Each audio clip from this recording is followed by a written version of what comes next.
Your mom. uh, Hello. Welcome back to Remnant Lunar Archon, Session 13, Karagor Studios. Hello. Apparently your mom, according to Abby.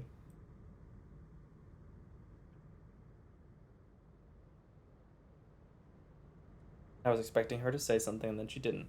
Hello. I, I've Hanging said out. all that needs to be said. It's true, you have said all that Your needs to be mom. said. Mom. We are unfortunately lacking a thicket tonight. But we're still gonna play, still gonna have a good time. Who would like to give the recap?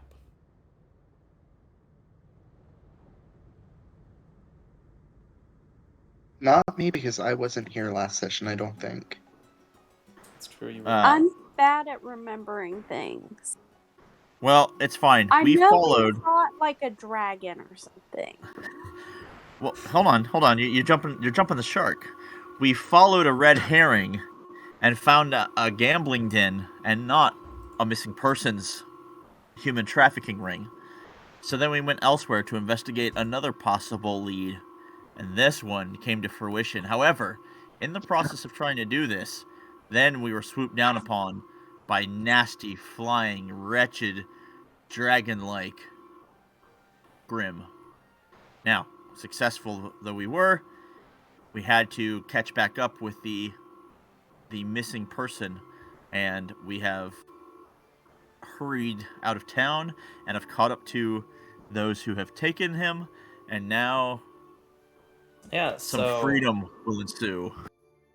Freedom indeed. Yeah, so y'all interacted with the gambling den that y'all found. Y'all did end up fighting one of the three Terrics that had assaulted the city, that had a very short assault. As what y'all were told later were the stars of Saint Vernache. Were used to immediately kill two of them, and the third was sent crashing down to where y'all ended up fighting it. After fighting and taking down the Terrics, you went over to where the merchants tend to stay at the footsteps of the monastery. Y'all realized that when y'all had come earlier that night, that there was, or y'all realizing now that one of the carts that was there earlier that evening is no longer there. Y'all quickly followed it and realized it was someone that was leaving town in the middle of the night. Specifically, it is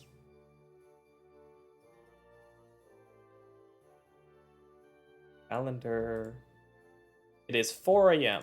on Tuesday, the 7th of March.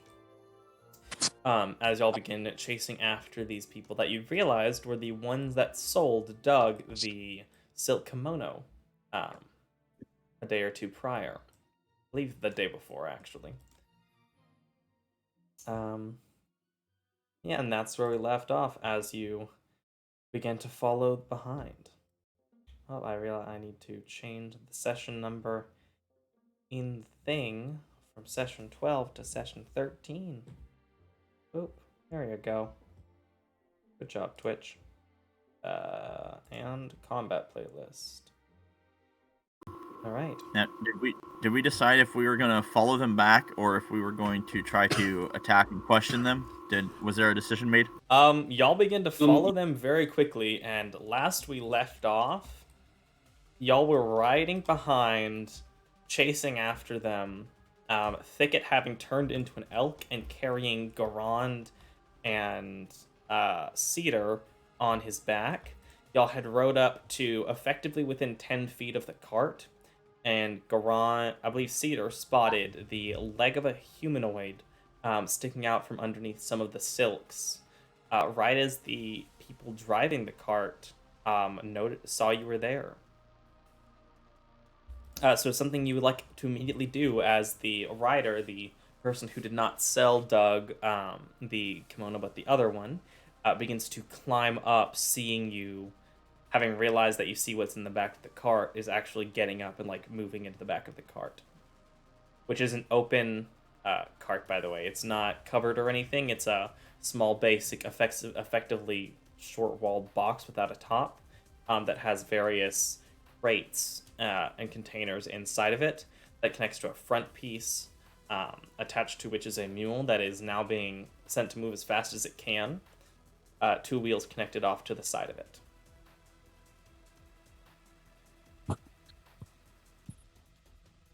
Is there anything y'all are immediately doing?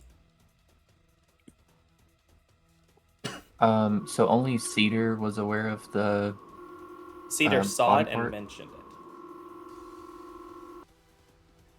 it. Can Thicket ram or charge? Like, does it increase speed? No, Thicket is already moving pretty much as fast as he can, keeping up with the cart. Are Yeah. y'all seeing that? There's no map. So yeah, if once Cedar points it out, if she doesn't immediately do something, then Garon will kind of bellow out in his most booming, loud, stage presence voice. Now, if you don't want trouble, stop your ride immediately and answer our questions. I'm sure you only want the coin. I guess Alright. intimidation is my goal. Based on the phrasing of it, I'd say more persuasion. Trying to get them to stop. Saying like, I'd say persuasion. It's really good. Unfortunately, it's not high enough for the DC. As you do this, the second one moves into the back of the cart and without a word begins to grab one of the boxes and is going to hurl it at the 3 of you. What would you like to do in response to this to try and avoid the box or damage the box or whatever else? What are you going to do in reaction to this as he's throwing a box at you all? Scream. Cedar? Just said scream. Ah! Exactly. Do I believe that I might be able to try to lightning lure the box like out of his hands? You could try. All right. So yeah, I'll cast a lightning lure. All right, make a spellcasting ability check. So for you, it would be your charisma. Make a straight charisma check. You're trying to get higher than in this case, a 14 to effectively try and rip it out of the air. You very easily pull up your hand, and as the tattoos in the back of your neck flash a moment, a burst of lightning reaches out, wraps around the box, and actually seems to pull it off to the side, scattering off into the sand as it breaks open and reveals the clothing within that falls apart. What would you like to do in response? What are you going to try and do? You said there were 2 ox, or there was a 2 ox horse and There was buggy. one mule. Can Thicket charge and or I guess charge towards the carriage and the mule to like knock it over? Trying to Like, drive the mule off course effectively. Correct. All right, let's say that is a athletics check as the elk, which should already be programmed in. You should be able to just go to, I think it's athletics, and make the athletics check. Looking for higher than a 12. Unfortunately, as Thicket tries to move around, he finds it hard with the sand to properly maneuver, as this mule seems to keep its footing quite well, but you're now closer toward the front of the cart. Alright, is Cedar or Garon going to do anything? Cedar in particular, since Garon responded to you. I'm trying to think, is there anything I can throw? What's in your inventory? Let me check. Like, you have access to your full range of skills and weapons and spells. Try and do whatever you think will help.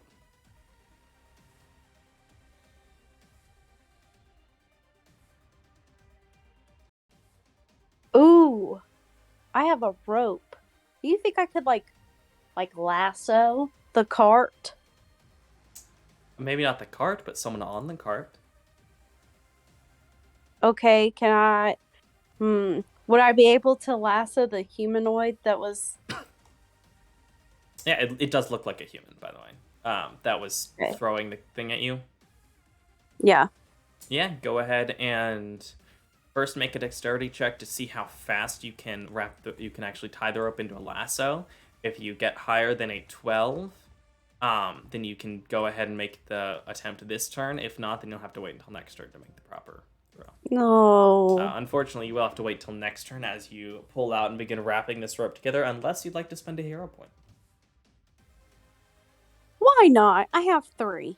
Yeah, go ahead and spend the hero point and then make another dexterity check against this Do I just click person's... it? Yes, you just click off the inspiration. Okay. The hero point. Let's see. This would either be subtle wrap person. Let's treat this as an entangle attempt. So you can use your athletics versus their athletics or acrobatics. Okay. So it's my athletics. Yep, you can use your athletics. Okay. And they are going to contest you. So what exactly are you trying to do? Are you trying to, like, pull them off of the cart? Are you trying to just, like, trap them? No, I just want to pull them off the cart. Alright, so you see Garand as Cedar, who I believe was sitting behind you, and you were sitting toward the front on Thicket, pulls out this rope, wraps it together, and, like a cowboy sitting behind you, swings the lasso overhead before tossing it over, wrapping it around the humanoid as they reach for another box, pulls it tight, and yanks him off of the cart as he flings off, rolling into the sand behind you all. Do you let go of the rope, or are you going to let him start dragging along? I'm gonna let him drag. You wrap the rope around your arm, and you are now pulling this guy behind you. It is the other one's turn. He is going to... This is like being in Back to the Future 3. This is awesome. This one is going... The other humanoid, seeing what's happening... What do you have access to unidentified humanoid 16? Or unidentified creature 16?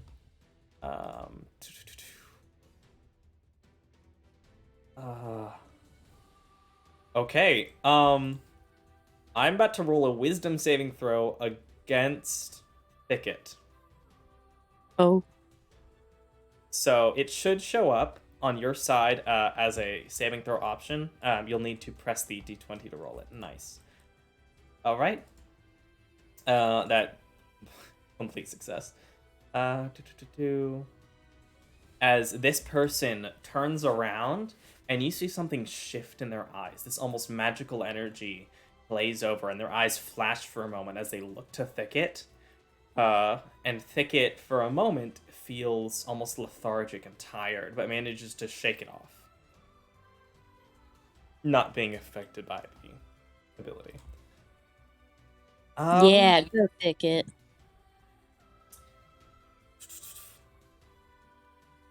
Yeah, that'll be the thing Thicket can do in response. So then Garand and Cedar, what would you like to do? Cedar will have a difficulty trying to do too much while pulling the other guy along, but Garand will be able to do whatever he'd like. I actually want to cast Charm Person on the driver remaining in the other cart. All right, so Charm Person. What is that? A Wisdom saving throw? Yeah, DC 15. DC 15, and because he would consider himself an enemy, as y'all are effectively in... Let's see, what does it say about combat for Charm Person? And are you casting this with your regular spell slot or your packed slot? I'll do the pack slot. And it says he does advantage if we're currently fighting. Yeah, this would be considered fighting, so it'll have advantage on its wisdom save. Yep. Boop.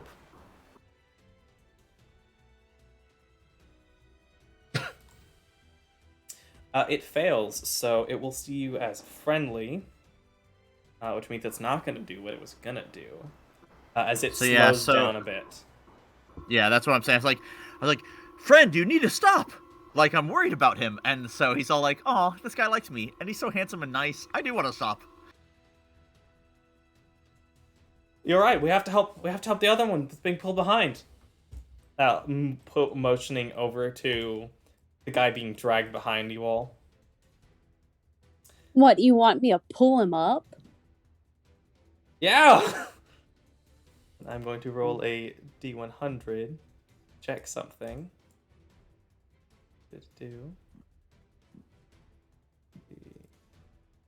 Where's the D100 thing? Ah, there it is. See if something happens. Nope. There was a 15% chance that the person in the back was going to slide and fall out of the back, but it didn't happen. As he slows down and the other one is moving, charm person lasts an hour, right? Yeah, it doesn't say anything about if you attack them, anything happens. But I would assume if anybody attacks him, then it'll break. But I don't know. I mean, otherwise, an at hour. least it would give them another check on the save.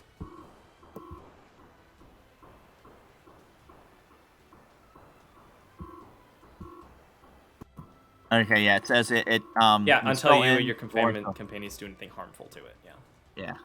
All Yeah. right. So as it slows down, he moves, and as the mule stops and he brings the cart to a stop, he will actually jump off and start moving toward his friend.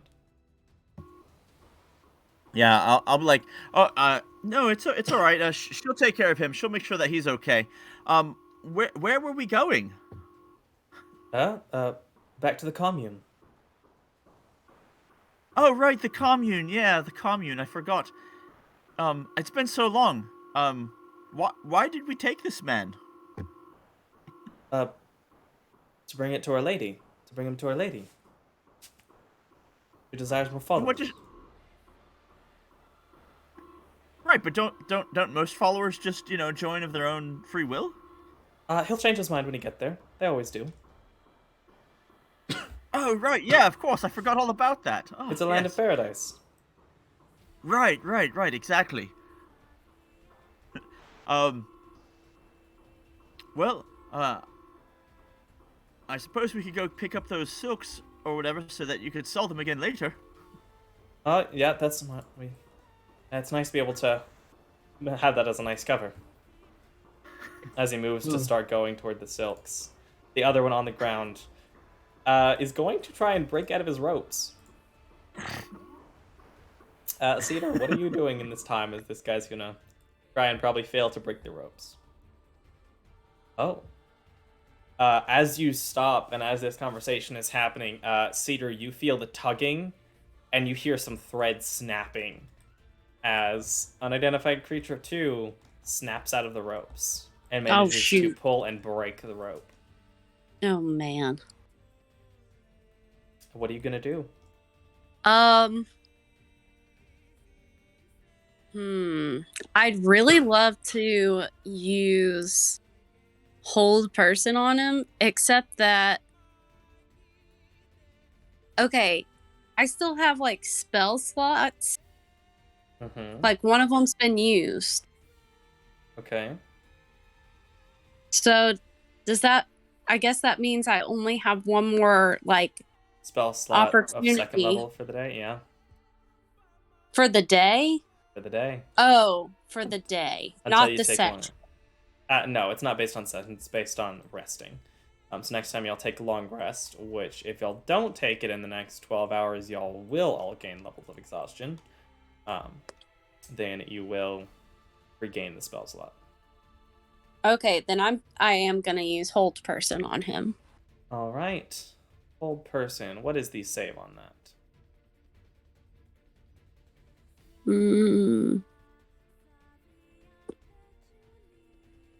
The save? Yeah, so open hold person, and it should have save wisdom DC 13, okay? Yes. Another wisdom save. Do you want me to, okay. Nope, I'm gonna roll it. Okay. As he tries to get up, Cedar, you, in a very similar fashion, In a similar fashion to the rope, this green energy gathers around your hand, similar to when you normally do magic. And as you put your hand out, this greenish energy that looks kind of like the rope you just did actually shoots forward and then wraps around him again, but this time wrapping around further, spinning and coiling around him, binding his arms and his legs together, and he is effectively paralyzed. Nice. Let me go! What'd you do to him? Sorry, I have trust issues, and I don't know you. Could you maybe tell me a little bit about yourself? He is struggling against the bind. He is. Let's see. Does he get to make the save at the end of his turn? Don't remember. He does. So he's going to keep trying to save. He is not listening to you or trying to answer your questions. Listen, I can't help you go if you don't tell me anything. And Garand, what are you doing in the meantime? I'll lean over to Cedar and say, I'm fairly certain, he's not going. There's something more at play here, so we might have to knock him out. I wouldn't typically want to do that when someone's incapacitated in a form or fashion, but we don't necessarily have to kill him. No, I agree. We don't have to kill him. I want to know what's going on.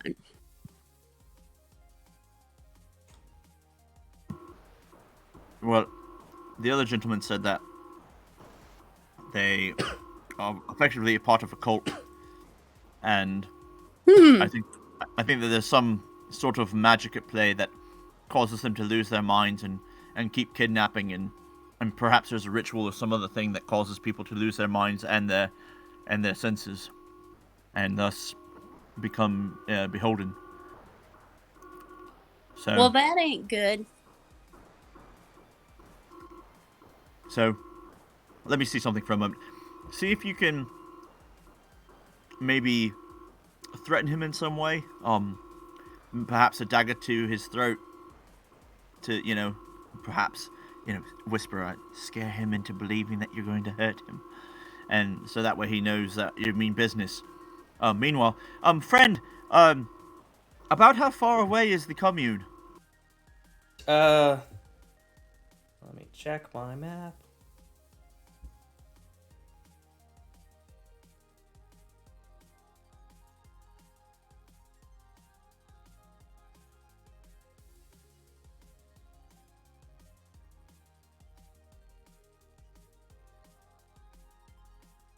That way.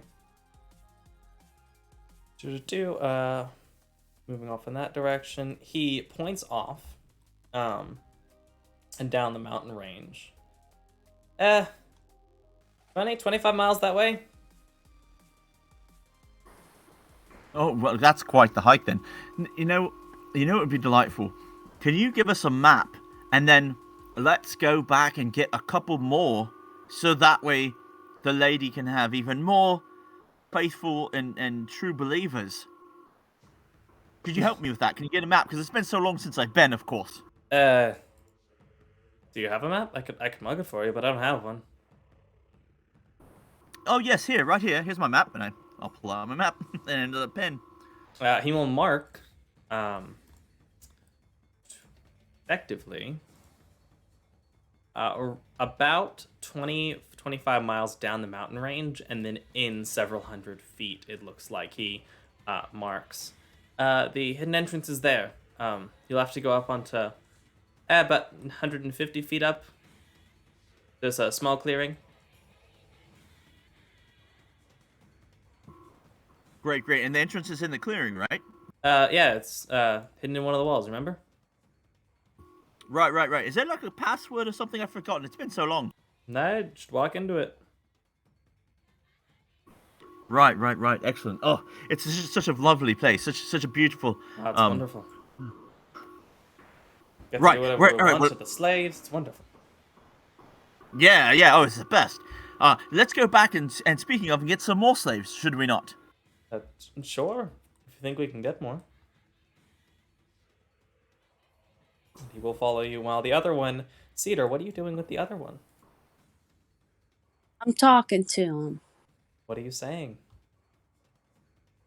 Listen, fella. If you don't give me some information, things could get pretty ugly. I'm just letting you know right now. What are y'all doing with the lady?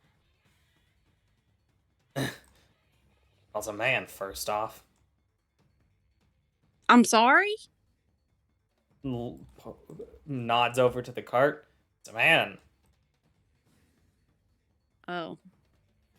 What are you doing with the man? None of your business. As you see, he gets the same look in his eyes that the other one did, and you are going to make a wisdom save, which you succeed on. You feel slightly tired for a moment, but grasp yourself, not falling unconscious.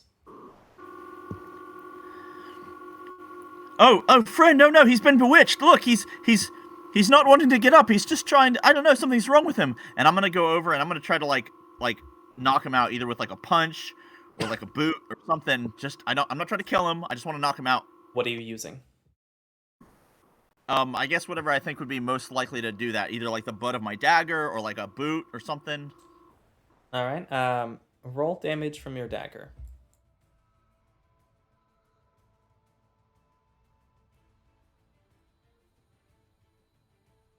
As you swing down with the butt of the dagger, slamming it into his head, he looks at you and has no reaction. You think that hurt? You can't touch me. Now, why is he saying that I can't touch him? What's this news? What, friend? Why is he still trying to fight against us? We just want to help him. I'm saying to the other guy. No, looks over. I mean, you know that we can't be hurt by normal weapons. You forget what we really look like. Oh man! Oh yes, of course. Oh, yeah. It's been so long, so very, very long. All right, so, I'm horrible at this, but I'm hoping that maybe Abby will pick up on it. I mean Cedar. So, yeah, I guess I'll go ahead and try an insight. What kind of insight do you look like? What are you trying to figure out? Are they like some form of grim, or are they like some like other thing that maybe just like Make an resists? Arcana check. Arcana, okay.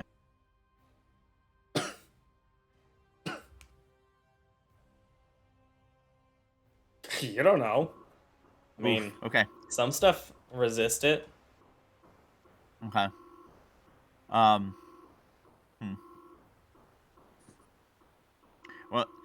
Sita, we're gonna have to do something more drastic here, I think. What do you suggest? I think we have to incapacitate this one more effectively, and I start channeling a little bit of like electricity on my fingertips. Oh, what you doing there? I think we need to knock him out. He that didn't phase him. You heard them. They can't be hurt by normal weapons.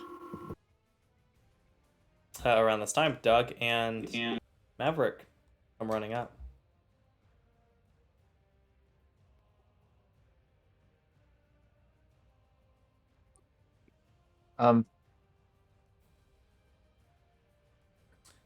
You also know Doug, old or I guess person is Maverick, running out of time. get to the scene. You also know. What was that, Doug? What do you see? Did Cedar and Garon get off of the? They did get off of Thicket, yeah, and the mule and cart are sitting off to the side. Then can Thicket undo her his wild shape? Yeah. So on the page, you can go to the main page and then just right click, and then one of the options in the bottom right is revert from wild shape. Click on that and it'll undo it.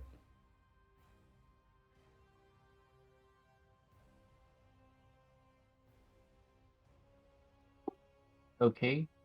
And then can Thicket do some sort of Arcana check to see kind of what their defense is in terms of Sure, what Thicket they can are? make an Arcana check to try and figure out what's going on.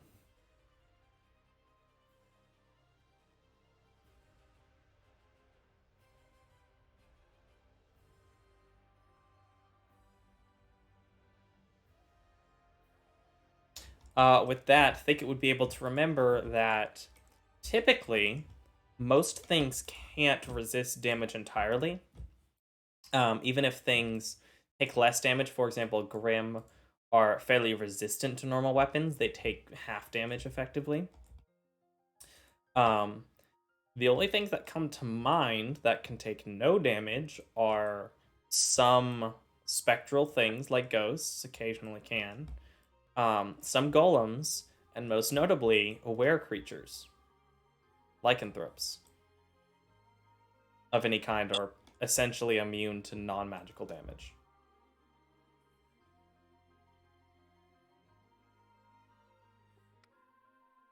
Ooh. Is he going to share that information with the class? So yeah, Thicket says in Thicket's voice what you just heard, and casts Flame Blade.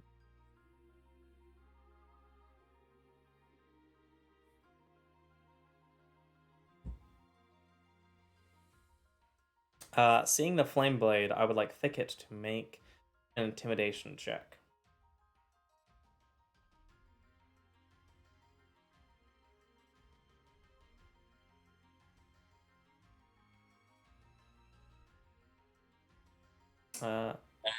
Jack aware, or the creature is looking a little bit concerned about the flame blade, but is not saying anything.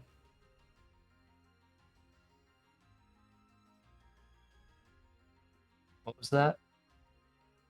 The creature is looking a bit concerned when they look at the flame blade that Thicket reaches over and conjures this sword of flame that leaps from his hand.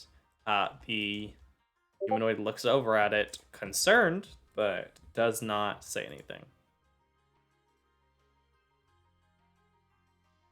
And there's 3 people, correct? One's charmed, one's being held, and the other one is just free.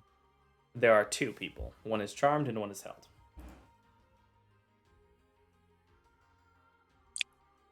The third is the one that they kidnapped. Yeah, the third is an unconscious. What y'all would see as you stop and if you move the sheet alongside is an unconscious halfling man.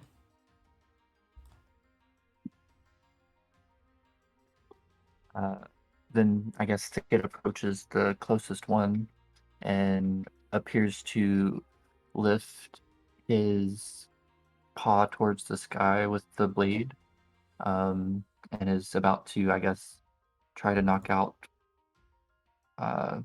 the not charmed one. All right. Knocking out with spells is difficult, but I would say you can try to make a non-lethal attack. Make an attack with advantage.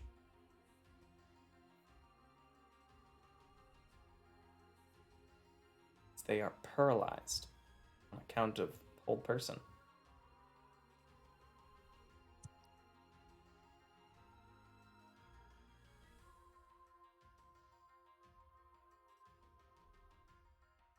That actually does not hit. As the flame blade is swung down, the creature manages to lean off to the side, and the sand around near his head is turned almost to glass as it melts toward the flame blade, and Thicket pulls it back.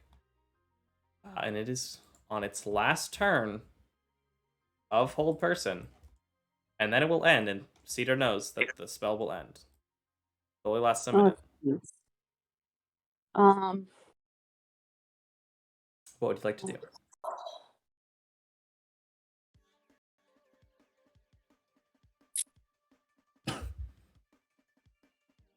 Let's see. Can Doug, now that he's there, assist Cedar and with his whip entangle before it releases?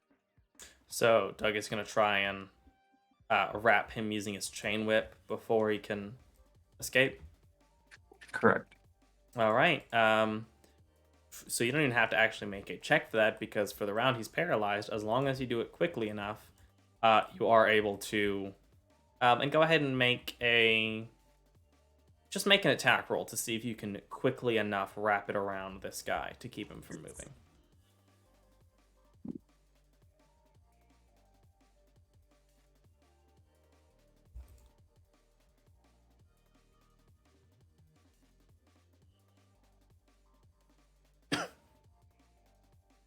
Yeah, it takes a moment and he begins to move near the end, but you manage to pull the chain back and hold him in place. He is now properly chained up, which is a much higher DC to break out of than a rope.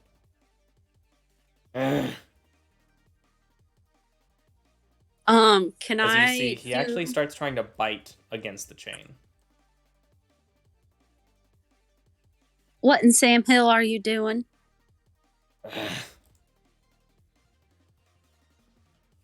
You know that's bad for your teeth. Might be bad for yours. As you see, he shifts, and his skin seems to pull tight against his arms, and his hair seems to grow and increase as his knees seem to shift almost backwards, taking on a different form. As you see him transform into a humanoid, canine-like creature. I will share with you what he looks like. Oh, so he's a werewolf. Not a werewolf. He's something.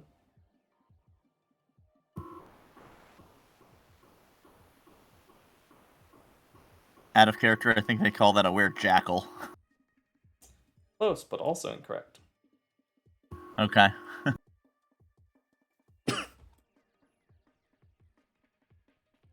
Pick it. Yeah, I bet he's like his hackles are raised. Yeah, he is hissing and growling and thrashing at the chains. To no avail, but he's trying.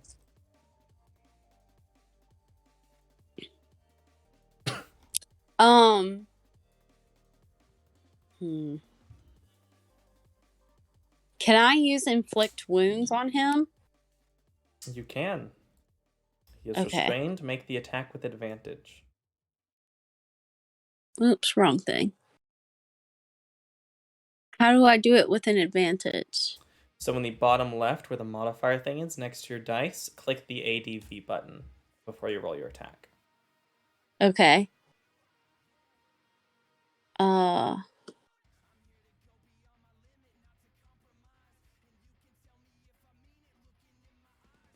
23 definitely hits. Go ahead and roll the 3d10 necrotic on him. The what? The damage, the 3d10 necrotic. Okay, gotcha.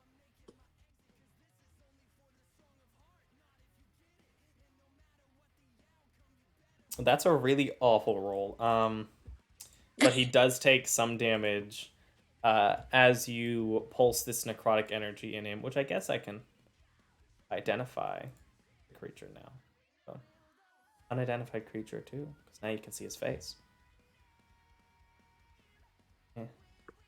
Drag the damage onto his current HP. He takes 5 wounds as you place your hand on his shoulder, and the area around your hand seems to wither and age incredibly quickly as he howls in pain, with the bits of light from the sun beginning just barely to come over the horizon. The sun's not up, just bits of light begin to arise. What is this guy? The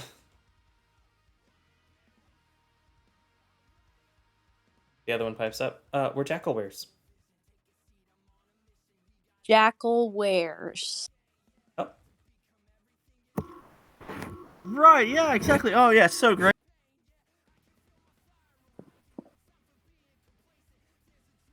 Doug, have you ever seen anything like this before? Not to my knowledge. Yeah, you wouldn't have seen one. If you'd like to see if you can figure out what they are, you can roll an Arcana check. Or a religion check, actually, but... you know.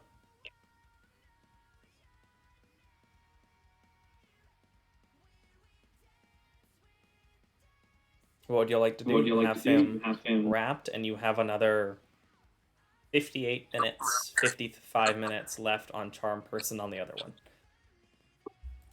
Hey, Maverick, do you have any suggestions? Then are you here?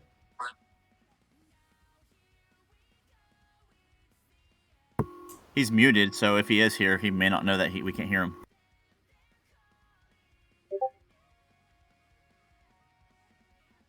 Okay. Having a tough asthma time, so he will be back in a minute. Let Maverick be for a minute. Oh, that's sad. Well, I think that we should incapacitate this one as well as we possibly can, and then our new friend can come back, and we can go and get some more faithful followers for the lady. Yeah. And I look over at them, and I'm like, I'm doing the hand gesture under the chin, like, no, obviously that's not what we're doing. And so I guess I'll just I'll Eldritch Blast the guy while he's being held. All right. Go ahead and roll the attack, and you can effectively do this a couple times. I don't know that it will. What would be more important is make an Arcana check to try and incapacitate him without killing him. Yay! Nat 19, nice. Since I really want to try to not kill this guy, because if I don't know to what degree we might be able to restore him, so I am going to use one of my hero points. Sure.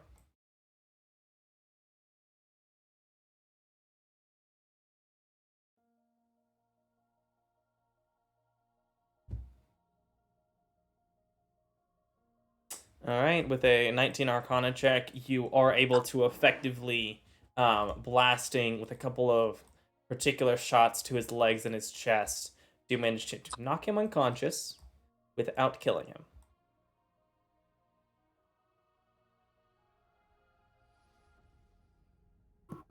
Plus, that first blast was pretty awesome looking. I mean, it looked great. It was great. It was a full D10, nat 19 to hit. Good time.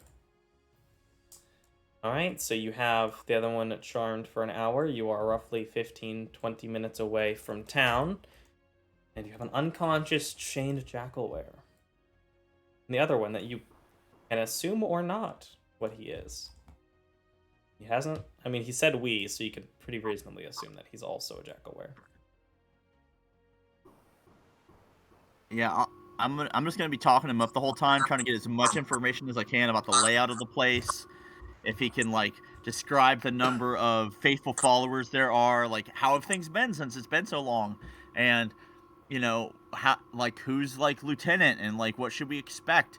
How many, blah, blah, blah. Like, I'm basically trying to milk him for information, and then the goal is to get them back there and then turn them into the main guy so that he can either restore them or decide to properly punish them and let him know that we are solving the case. All right, so go ahead and give me 3 main questions you're looking for answers to. And I will paraphrase how it would take, like what it would take and what answers you would get. The 3 main answers you're getting. Well, honestly, it would be like, it's been so long since I've been there. Can you draw me like a layout, like while we're walking back before we get the next faithful?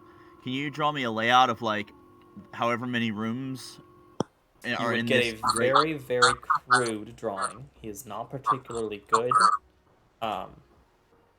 You would end up getting a very crude drawing depicting what effectively amounts to a single main entrance that splits off into a shorter hallway that he said leads to the baths, and then splits off 2 other ways, 2 empty two hallways that leave open that he says they don't go past that spot, like those hallways, because there are things they don't want to deal with. and then splits off on the other side toward a what he would describe as the Our Lady's chambers. He would also mention where what he calls a we sleep, and then points to another room where he says the animals are kept, and then another one where he says the slaves sleep. Okay.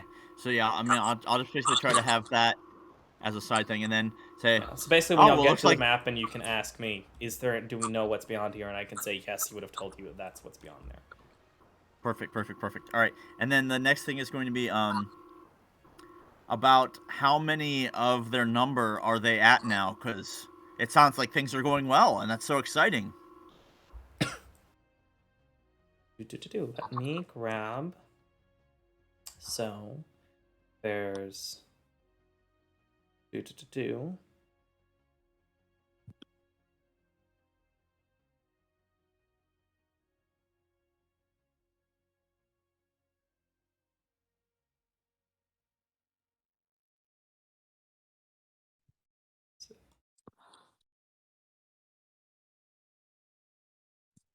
he says there are 14 of Our Lady has been given 14 of us, and would say that there are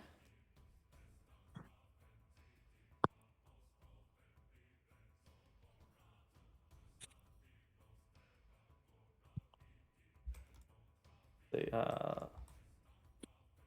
6, 10, 12 slaves that he mentions. No, not 12, 14 slaves that he mentions. What he describes as slaves, which seems to be referring to anyone not a jackalware. So we have some racism going. Just a little bit. And it's a bit more to it than that, but yes. All right, and then the last question is, I guess,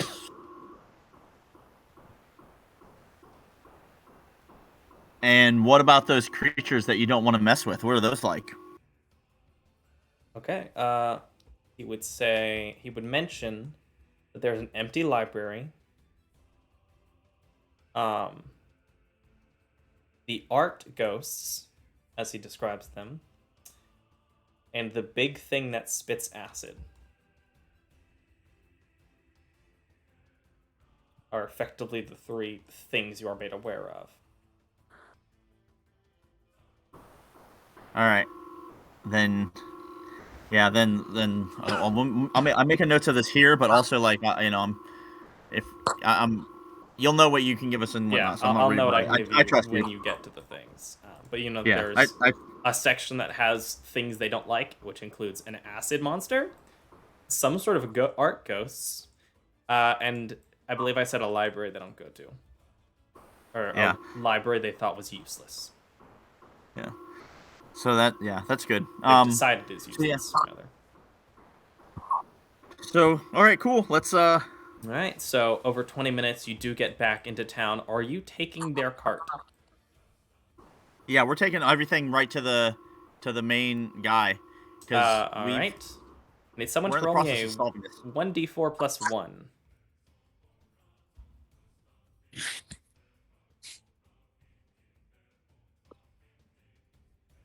All right, it'll be 5 hours until the halfling wakes up. He is unconscious. You do able to. The guards are surprised. They notice you and know who you are as you are leading these people in. Seeing the jackal where they let you in as you head toward Udric Keep.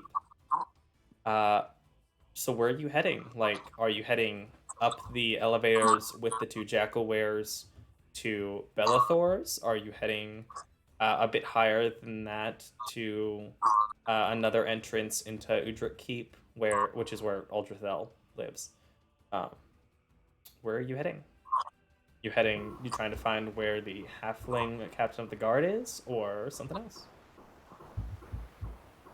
No, I mean we need to go to like one of the main guys. So if the quickest is to go to like his lieutenant guy, the one that like we first met, then it would be there, I Bellathor? guess. Yeah. Yeah, so you head up toward the church.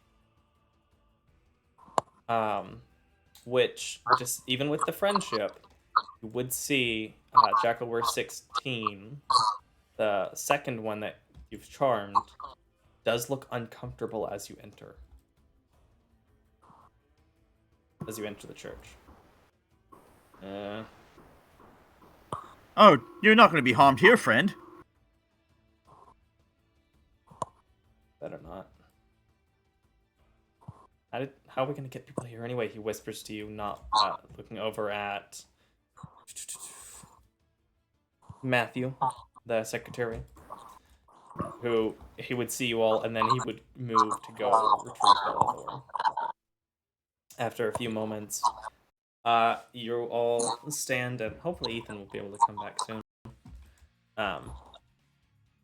As you all wait, and coming down the stairs, the at this point almost familiar clink of his cane striking the ground, Bellathor comes down with Matthew and Toe behind him. What do we have here? Your mom. Well, we are in the process of solving the mystery, so you're welcome. Let's see. If Good it's work. possible to restore them, great. If not, I What are trust they? you to handle whatever is necessary. This young halfling will wake up eventually. I hope, I trust, I believe. And we'll fill you in, but we're gonna need to rest before we go and investigate this place. All right. What are these things? Jackalwares. Jackalwares. He is going to make a religion check. He's good at these. He rolled a nat 1. Let me check my libraries. In the meantime, let's see. Matthew, could you escort them toward the holding area? Yes, you rest. Matthew should be able to lock them within the holding cells quite easily. They don't look like they'd be capable of escaping. And I will figure out what to do about them. You've making quick work. I'm impressed. Thank you. It's now roughly 6 a.m. I have to go to sleep. Yes, I imagine so. You know, we're up all night. And I wrangled this dude. Well done. So I'm exhausted. Quite so. You deserve the rest. Matthew, if you will. And Bellathor will head off, seeming to go to some sort of library. At least that's what he said. Matthew, come on. It's just down here. The half-orc leads you down a few hallways off to the side that actually go down a few, almost floors effectively, down a few staircases, leading you into a fairly dark series of rooms that you see are not actually rooms, but are iron bar holding cells. There is a guard standing nearby that nods as you come in, pulls some of his keys and actually opens one of the cells, allowing you to place the Jackalwares within.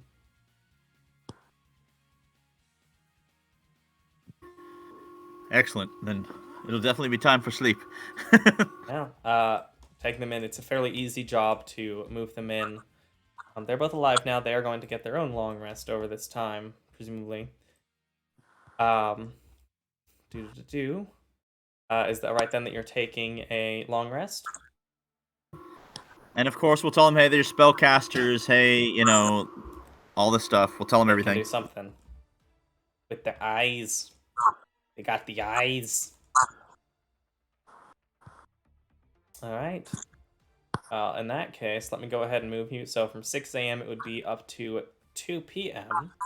It's 2 in the afternoon, and I will go ahead and long rest the party. Unless y'all are not doing that. Are you long No, resting? we're doing it. All right, you all are able to take a long rest quite effectively, restoring the missing hit points from the night before, regaining your abilities. You're back in town, so food and water are not an issue. If y'all had gone straight to the commune, then well, that would have been a thing. All right, the 8 hours pass by quite easily. You return to each other.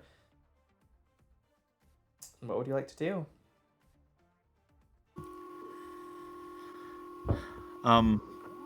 If you investigate and see how things have gone for the ones that we've brought back, but I think our best bet is to press forward and hopefully stop this madness.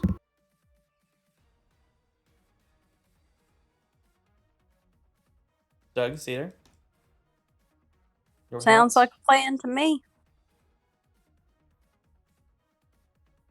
Doug? Jack? Yeah, that's good. Okay, so in order, you are going to check on the people from the night before. So you find out that the halfling was a Fletcher. He is fine. He recovered smoothly. He appeared to have been put to sleep. He didn't actually have much physical harm done to him.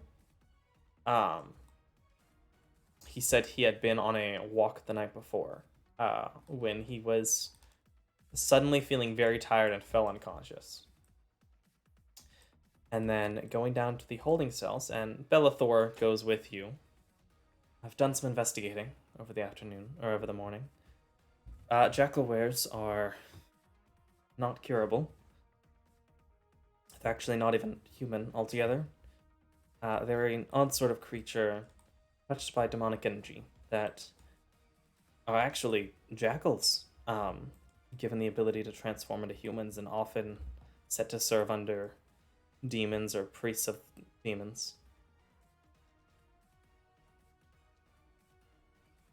Well, Huh? that's I look. something. They're also Garon completely looks immune to regular weapons. So things that are silver or magic should solve that problem right quickly. But otherwise, you'll have a hard time damaging them. Yeah, Garon will look at Cedar and say, I'm sure that the light that you serve would not take kindly to this, so I hope I can count on you to be a little bit more forceful in removing this evil. No, they will not be living very long. Don't. What do you mean? Assuming you don't need them for your adventure, they will be executed. Oh, They're... Unfortunately, due to the magic that gives them their life, their capability, they are predisposed to evil, to causing chaos wherever they go. And there is no solution. There's not even a... It's not even technically a curse. It can't be removed from them and return them to jackals. They are as they are. I mean, we're all as we are. Well, yes, but I don't imagine they'll change. You can keep them alive and try if you'd like, but they're trying to kidnap people. They're serving whatever this lady of theirs is. I don't Yeah, imagine... who is this lady? If you'd ask, you can say that if you'd asked, Garand, during the time, did you ask the name of the lady?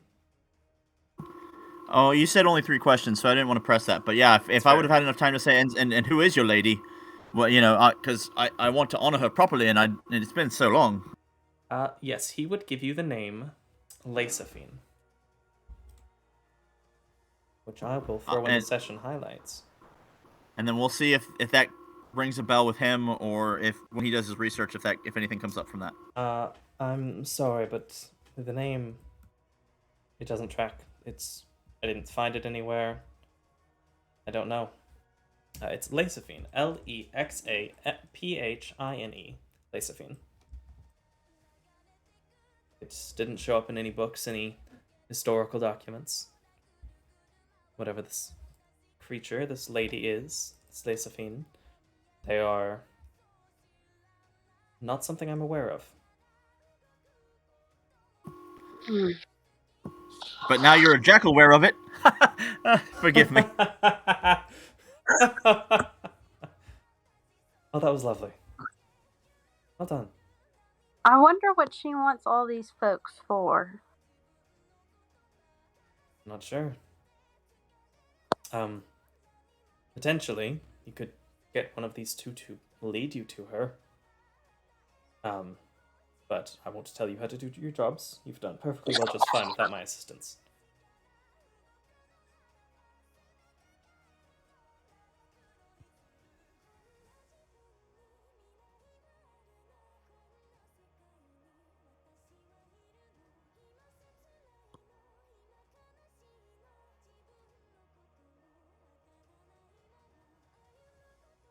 Doug, Abby, what would you like to do? What is your thoughts on what the party should do?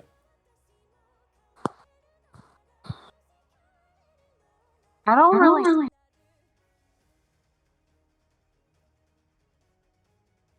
What was that?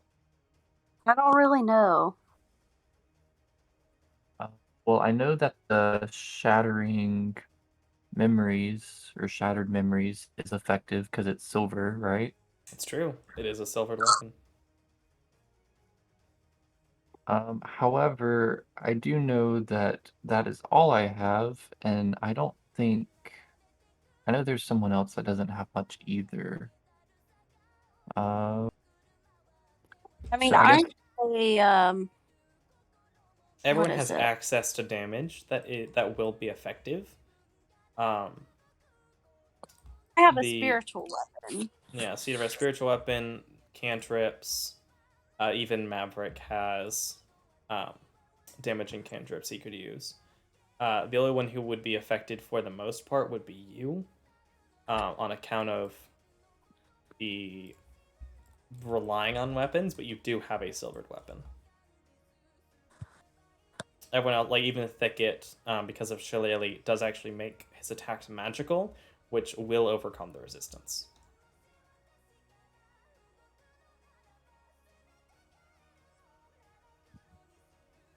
I guess I'll just ask Uldrathel, I think is his name.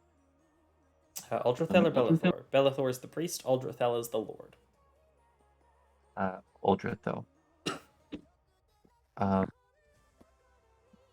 Just ask him if he has any trinkets that might be useful. Belethor would want to know why you'd like to meet with Uldrathel. If you give him that reason.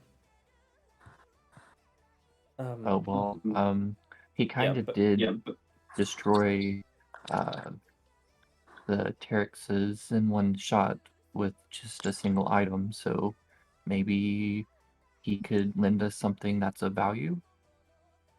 Well,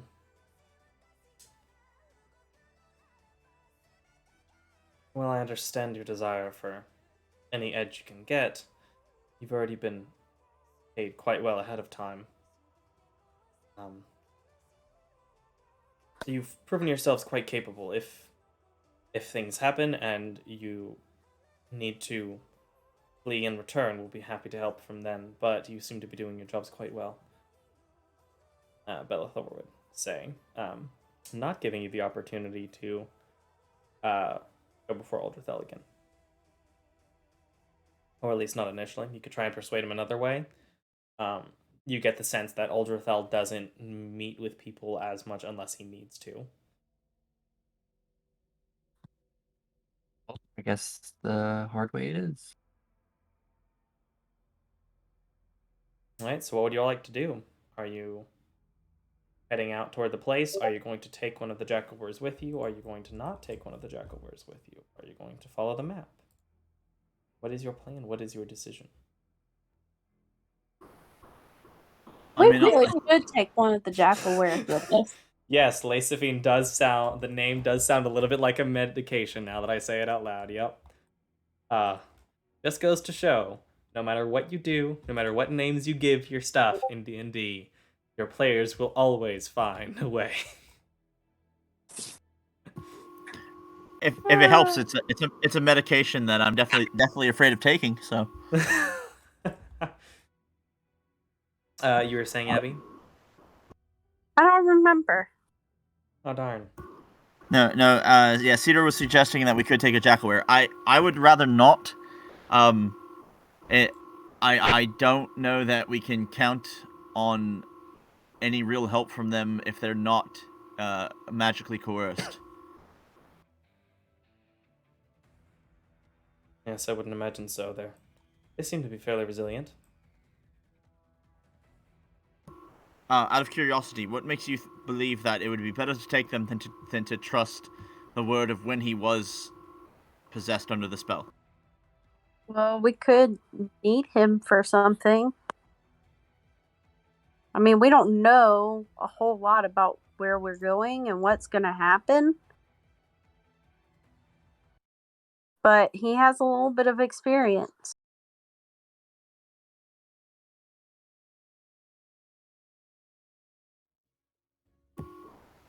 I suppose I could attempt to ensnare his mind once more. As we reach the destination, and then maybe I don't know, but I feel like that's unnecessary baggage. Okay. Well, if you think it's best that we leave him here, we could do that. What say you, Doug? Well, I think we can do this by ourselves, and having one extra body potentially against us is one more body I don't want to have. That's a good point. And what of you, Thicket? I think whatever the group decides makes the most sense. I'll do whatever y'all do. I'm not too picky about this. I don't know if we should bring him or not. Well played. Yeah, I haven't quite made up my mind about them yet. They seem dangerous, but they might be helpful. That would be Maverick. My attempt at Maverick. Well, we don't need any more danger, I suppose. So, we can go without. Alright, leaving without them. Now Belethor, are you able to loan us horses or camels so that we can make the journey before nightfall? Because 25 miles is quite a ways on foot, and if we can make it on mounted back, then honestly we'd be able to find some kind of outcropping, camp, rest, be prepared, and then approach in the day. High speed. Yes, I think we could spare some of our faster riding some of our riding horses, but we would require that they be returned. They're not too easy to come by.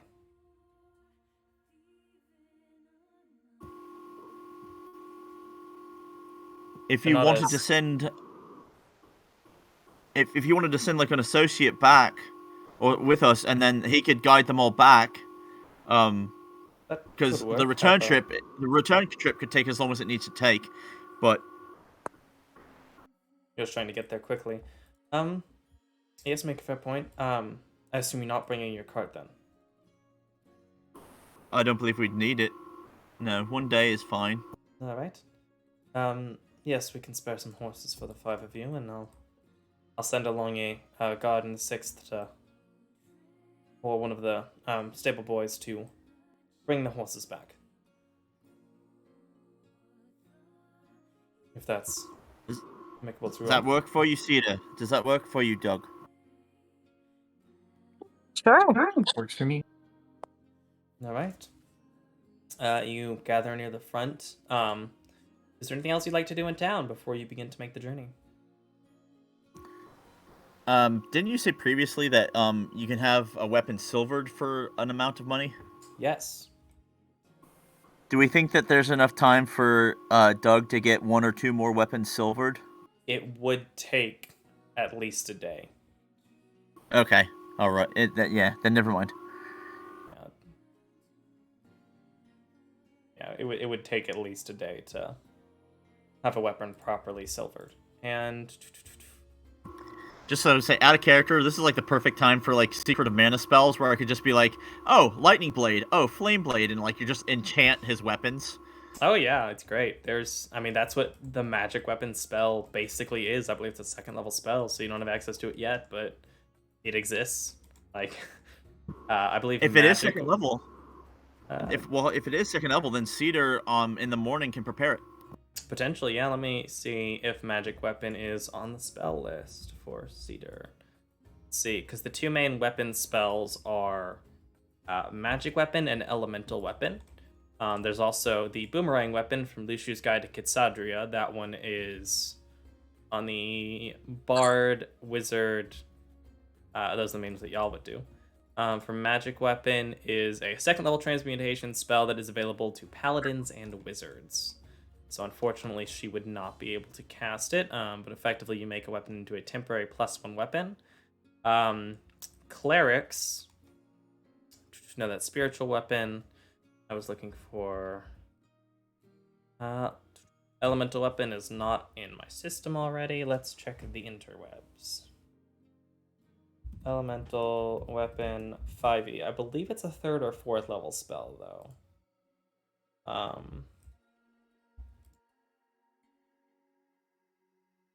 Yeah, it's a 3rd level spell for Artificer, Druid, Paladin, and Ranger that can cast Elemental Weapon. So unfortunately, you don't have access at this level to that sort of thing. But, potentially you could get it later on. And there are ways to make things temporarily magical. Sorcerers in particular have an ability that lets them do it. Thicket can make his own weapons temporarily magical with Shillelagh, which is what he does with his claws, which is why he can deal full damage to Grim quite easily. Cedar doesn't immediately have an ability that would do it. Yeah, you don't have that many options, I believe, for enchanting weapons temporarily at the moment, but there are things you can do later on that do that. And who knows, maybe you'll find silvered stuff. Maybe you won't find silvered stuff. I don't know. Well, did already find 1 silvered weapon.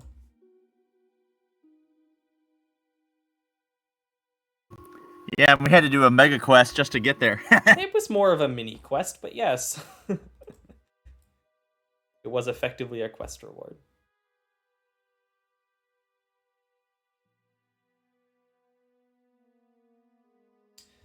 All right, so just to reconfirm, is there anything you're doing before you leave town? I think we're good. Yeah, All I'm right. solid. You begin to ride off, which, moving at a fast pace, will take you roughly 6 hours to get where you believe you're going, to the location marked on the map. Let's see, I will need a navigation check from either Garand or Thicket, one of which can have an advantage to follow the map and look for this place that he described.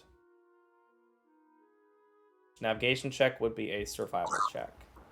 Yeah, I'm fairly certain that it's pretty much always been Cedar and Thicket doing that. So Thicket should be the one to do it, and I'm just helping with the map. All right, roll another one because Thicket would have an advantage. So with a 16, it would take the 6 hours as you ride quite quickly on these horses moving across the land. I do need to roll something. Forgot to check the weather for the day.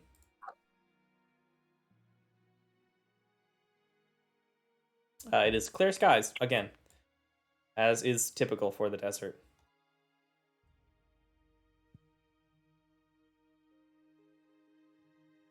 All right, and you have no random encounters on your way there. As you ride quite easily across the sands, riding on these pretty hardy horses that have fairly thin manes.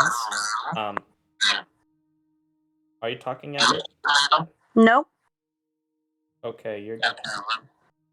Is there something playing in the background? Because there's a scratchy, almost talking-like sound coming from your side. Is it That's weird. maybe No, echo? there's nothing play. Yeah, it could be an echo. Let me see. Hello, hello. You are echoing for me. Okay, Abby, are you echoing for this? No, no? Okay, looks like... Weird, I guess it went away. Doodle-doo. As you ride your way there, I think that's where we're going to take a 10-minute break.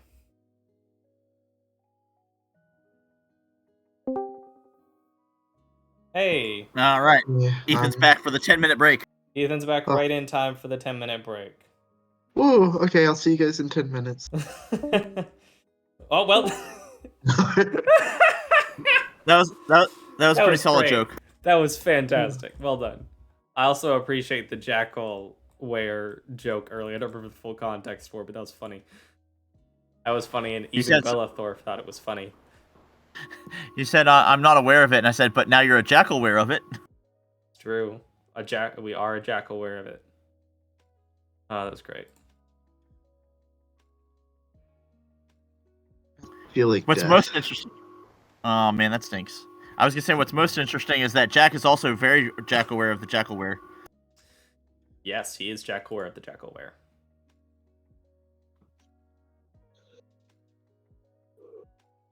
And I can pretty much confirm that jackal wares will be the icon on the decal or on the thumbnail for next session.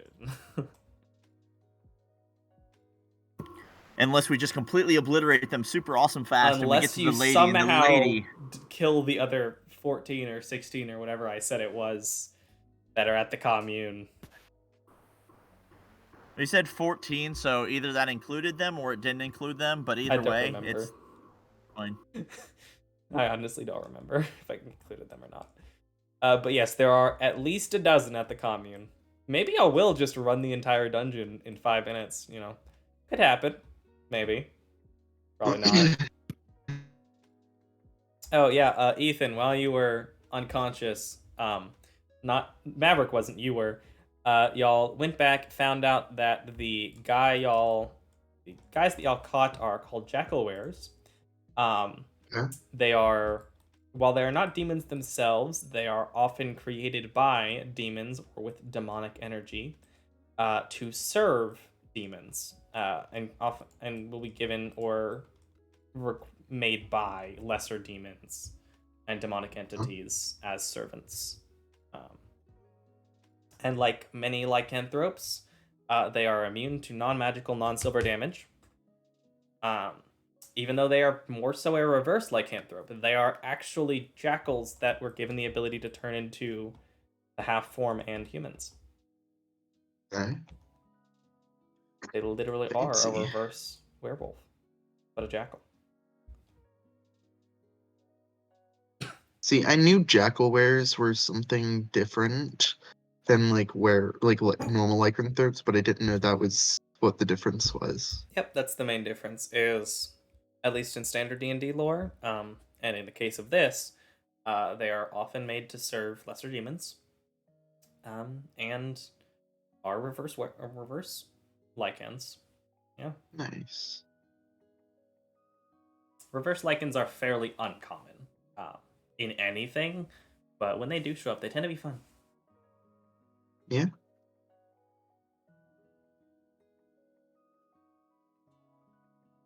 How you doing, stream? How you doing, YouTube? Hope you're doing well. Chilling here. Right Hope you like now, the art. I'm trying to go through and edit a map of Eastern Kingdoms from World of Warcraft for the campaign that I'm gonna run for you guys. Right, because you're going to redo. Yeah, and I'm taking the most up-to-date map, which just looks so much better than all the other maps. But I'm trying to do it and edit it to where it cuts out what you guys aren't going to be able to know what's there yet.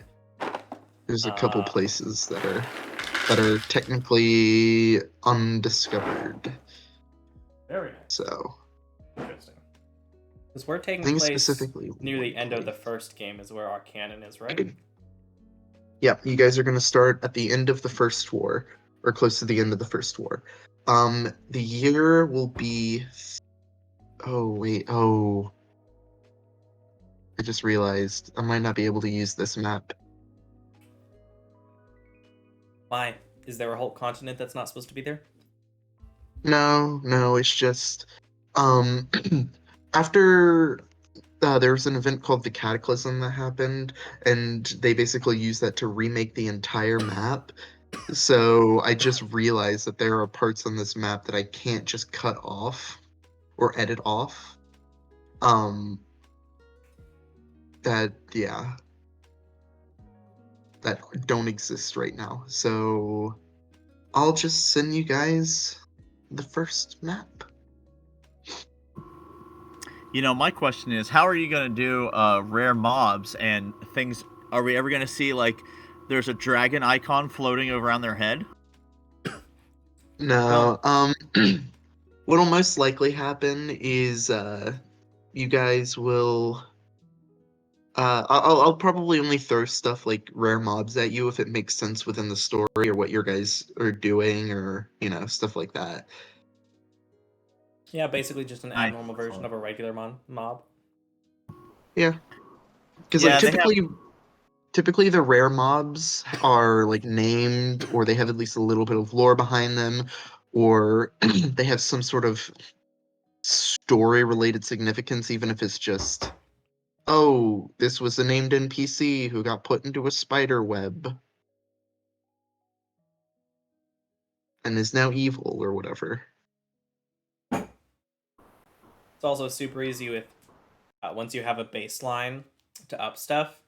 Like technically, Sylvia is a baseline arcane archaeologist with a couple of extra things because she's Sylvia. Bicidel, the water creature in that same city, is mechanically, be honest, a water elemental with some extra stuff going on because they're a special person.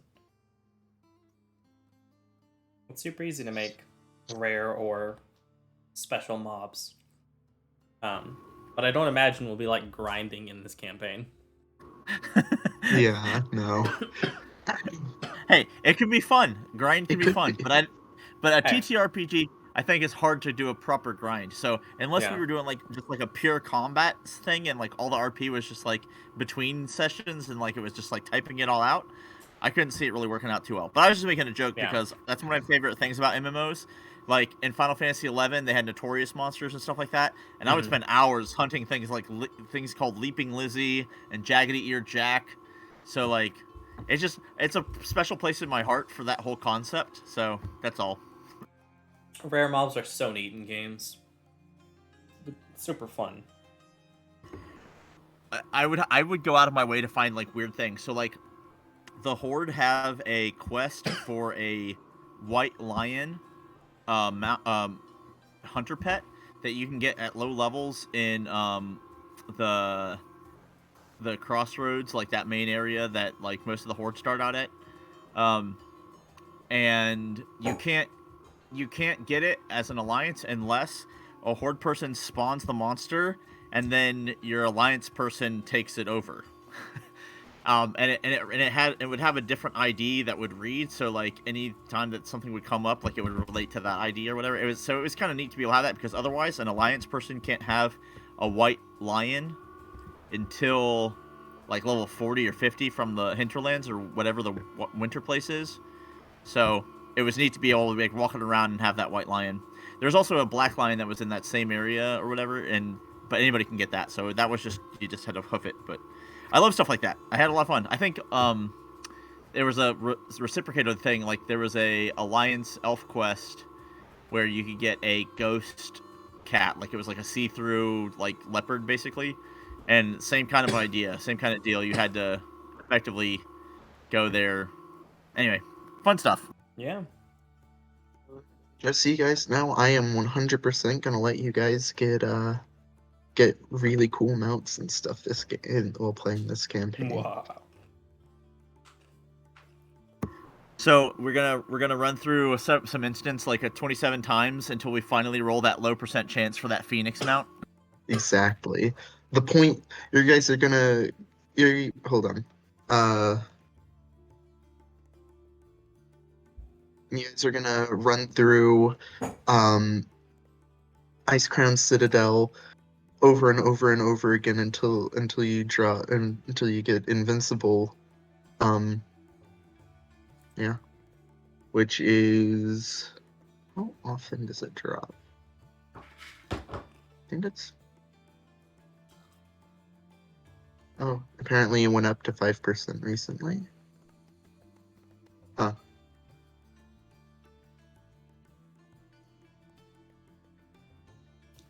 I'm just curious what kind of homebrew Warcraft weapons and magic items you're going to come up with. All of them. Are you gonna make a chart for where you roll what random stats and stuff are on it? Like, oh, it's of the beast.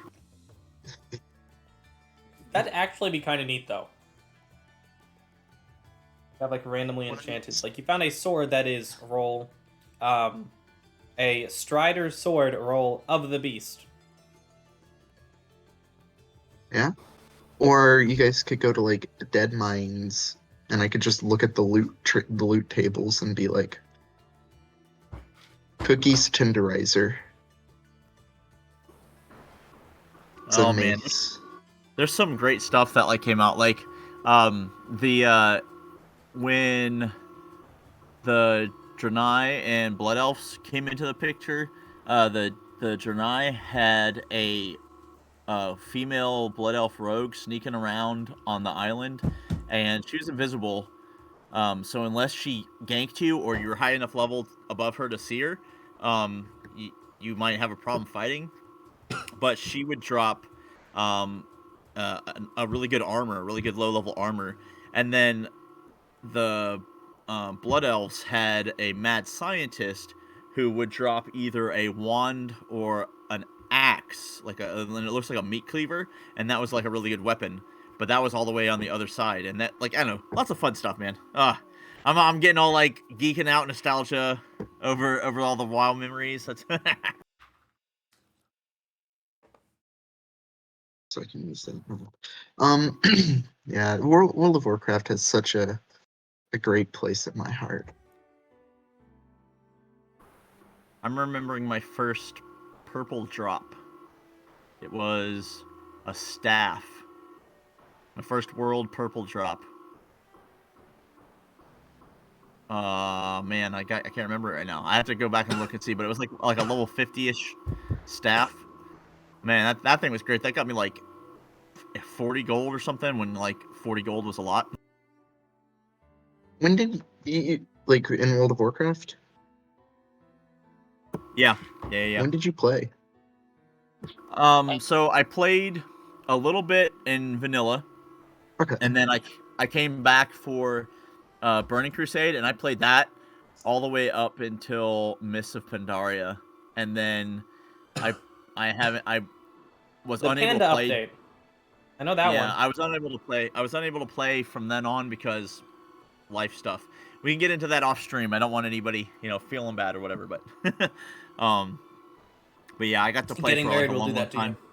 you. That too. But yeah, so if you ever played with Zartuzu, you would have played with one of my characters. If you ever played with Hatsumoto, you would have played with one of my characters. I'm trying to think of any of my other ones that made it big. In the statistically very small chance that you played with this player. Yeah, This I mean, hey, you character. never know. You may be like, hey, wait a minute. But I preferred Alliance, but I had both Alliance and Horde characters, so. Of course. Why would you ever play one that isn't on each side? Like, every time I play an MMO, I pretty much make a character for every race and class. Like, it's just how I want to do. And then I pick my I should have favorite done and that. keep playing. I should have done that. Usually get them all up to like early level 10 or something, and I should have done that. No, I stayed with like a lot of like my favorites. Like, I pretty much was always playing either Elf, Tauren, Draenei, or I did end up liking Worgen, and I liked Orc a little bit because I started to find out some of their storyline. But I never picked a greenskin. Never ever picked a greenskin. Ethan, are we? What are the odds that we'll go from like one campaign to the next? Because I know it's split up into like multiple campaigns. That will be like on the Alliance for the first campaign, and then the second campaign we're on the Horde side. Well, the way I was thinking about doing it, right, is starting off, you guys are going to be Alliance, mostly because early on that's where a lot of the story happens, or at We least in also my voted on opinion. it. Yeah. And that's also what I know most on. And then as you guys play through, my goal is to make you guys go through every one of the expansions. It'll take a while, and we don't have to do it all at once. But go through each of the expansions, go through some of the major events that happen through them. And over time, if you guys want, if you feel it's necessary, like it feels right for your character, you can retire your character. And then bring in a new character if you want to try something new or whatever.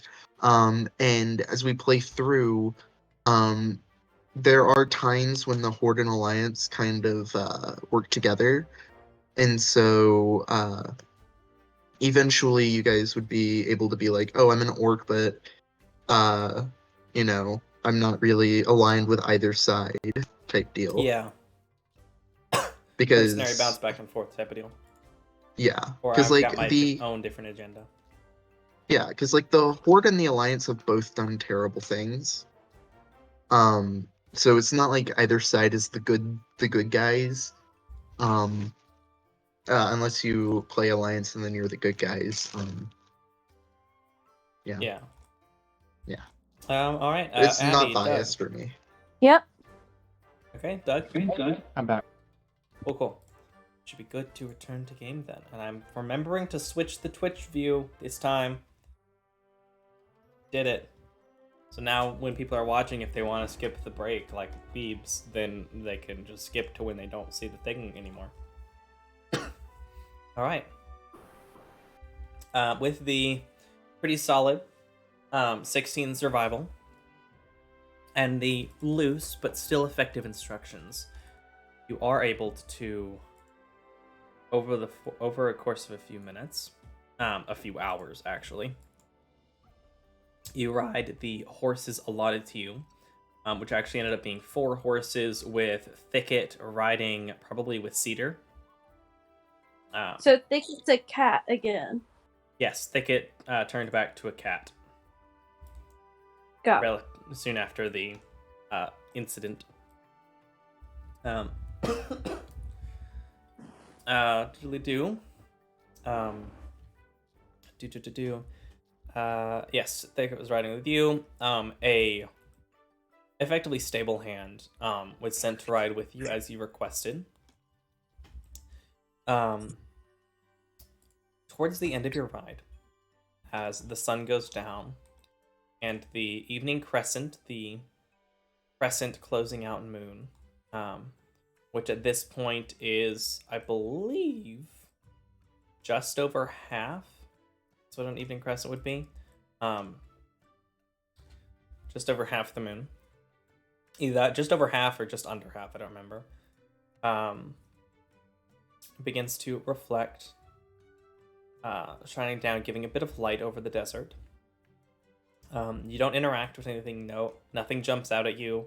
You aren't attacked. As you get to the edge of the mountain range, not knowing an exact path, you actually do have to go on foot and let the horses be taken back by the guy who seems to ride rather quickly, being concerned about the night. As you begin to hike, up through part of this mountain range. Moving wood to show you, just the general area. Let's see. Vacuo map.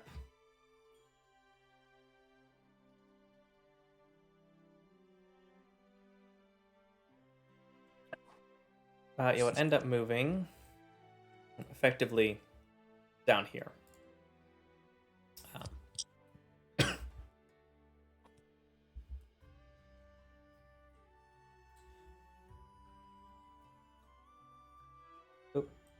Effectively down there is the location that you're in.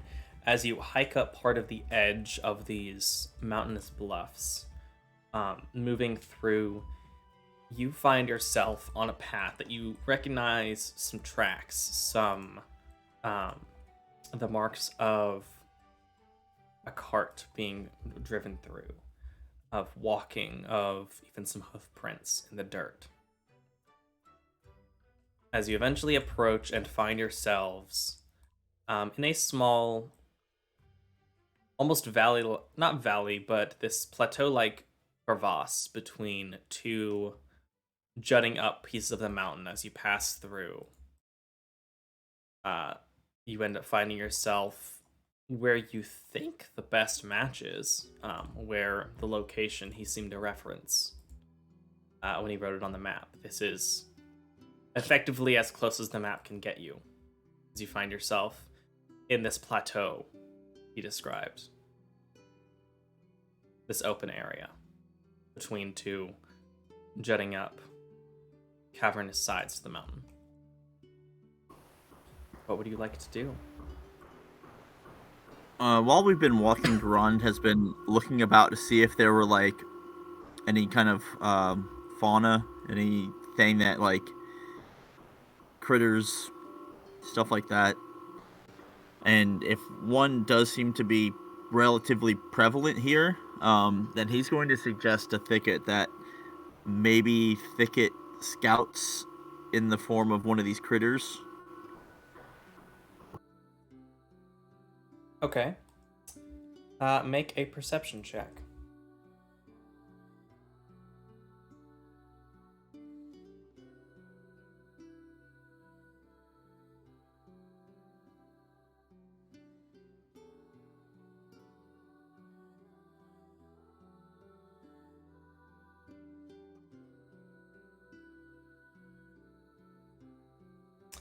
$19, okay.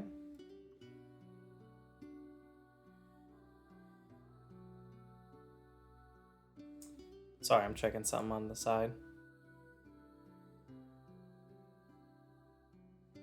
Good.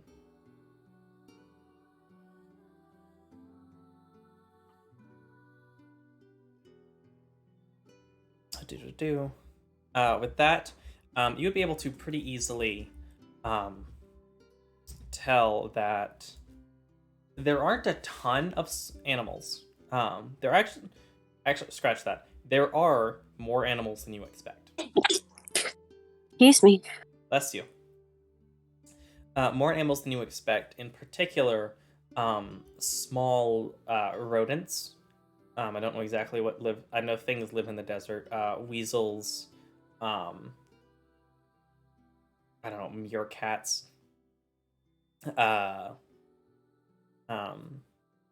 Hares, bunnies, other similar types of creatures. There are things that do run around. There are small animals about. So you said you wanted thicket to scout around in that form? Yeah, if he's willing to do so, I think that's the best bet. Something like a what is he thicket. looking for?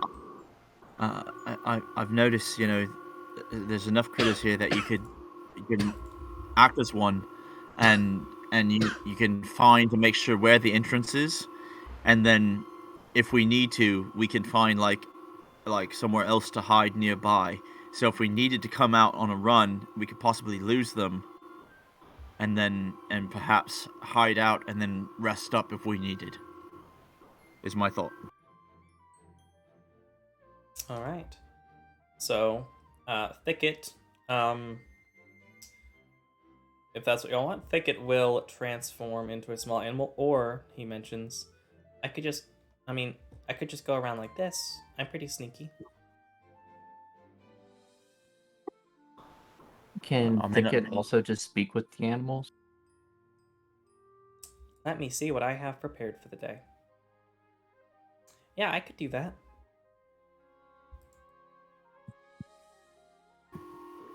whichever seems the best idea to you, Thicket. I want to play this smart. We're basically putting ourselves directly in harm's way, invading their lair. So this is much like when we first met, and that dear friend Arishem, and he fell. I don't want to see that happen again. Yeah. I don't want him to be hurt.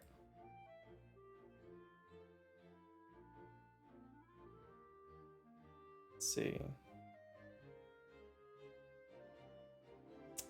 Do.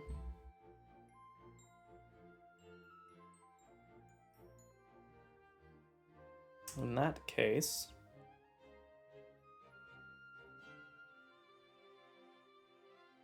I need to actually. In that case, Thicket will take a wild shape and transform into a weasel. I'm deciding, and then begin to sneak around.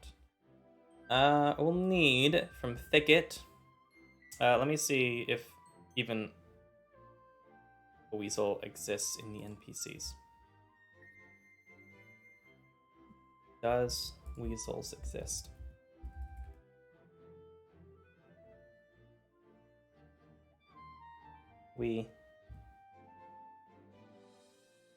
Weasels do exist. Good job, me.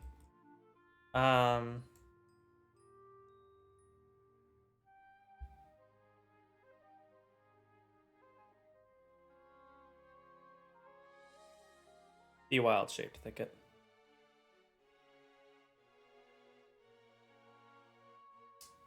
Fancy grounds to catch up with itself. All right, there we go. I need Thicket to make a stealth and a perception check in the form of a weasel.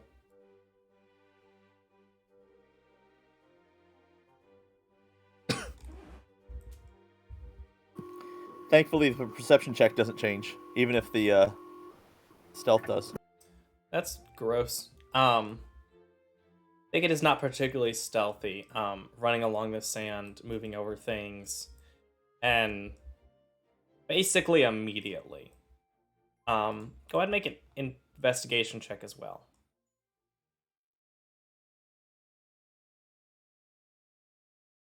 Yeah, beyond easy. Pretty much immediately as Thicket begins running along the ground, stops at one of the walls, noticing that there are actually some faint tracks that move into the wall. And the wall itself, as Thicket studies it a moment, he realizes it is a fake wall. It is an illusion. And as he realizes it, it does allow him to effectively see through it, as though it is faded in front of him. I'm going to share a map.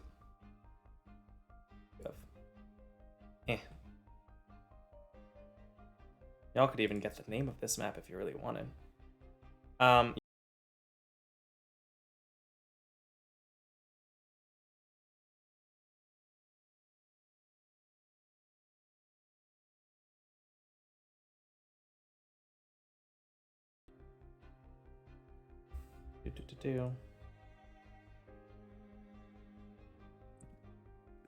on, Fantasy Grounds, I believe in you.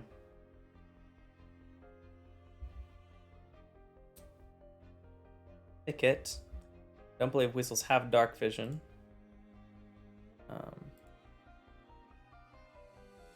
But can see the opening in the wall.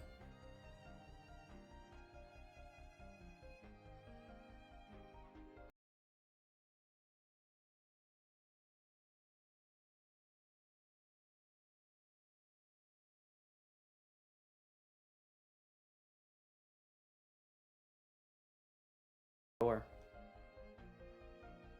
It's illusory entrance.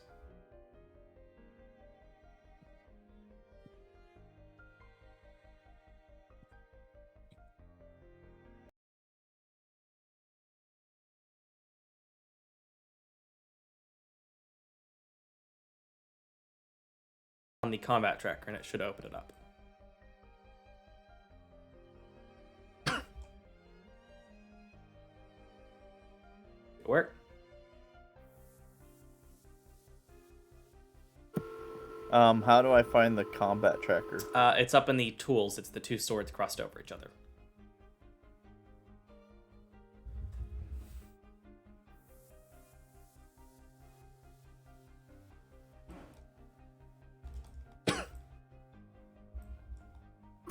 Nice, much better, thank you. Yeah, you can always use that to find your token wherever you are.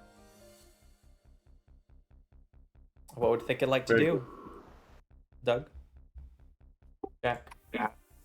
Was going to say I would think Thicket would come back to us and tell us about the. So Thicket returns, and then I suppose D transforms.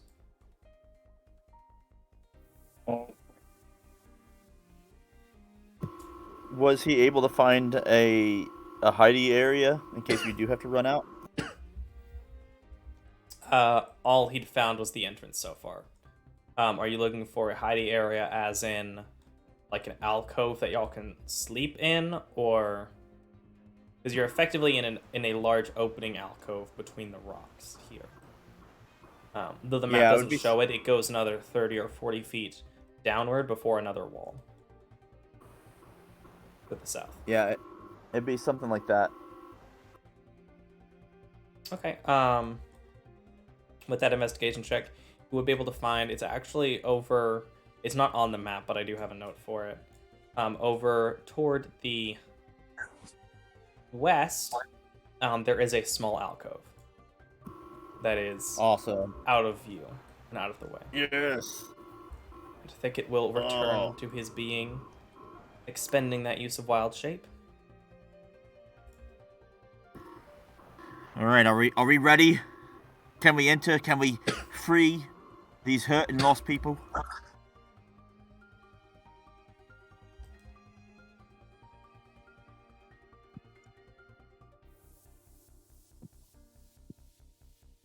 What did you say?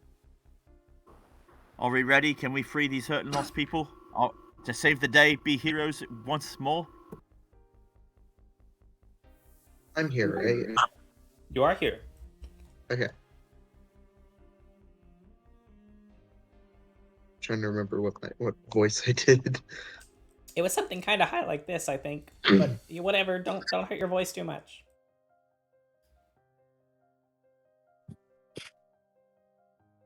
Yeah, let's do this. Yeah.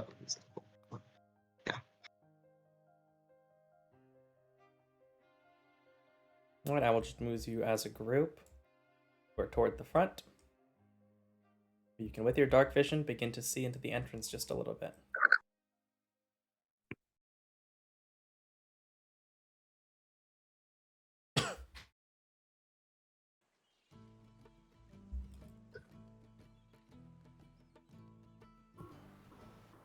Do we want to try to stealth in?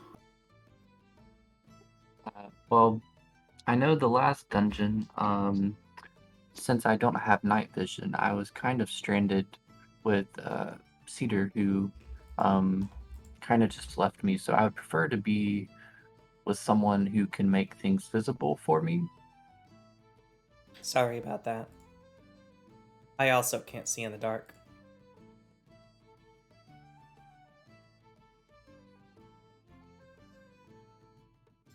Wait, why am I talking for Cedar? Abby's here. Hi.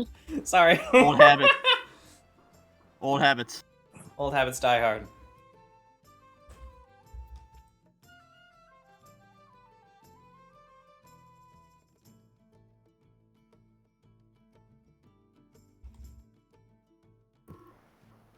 All right. What's well, happening?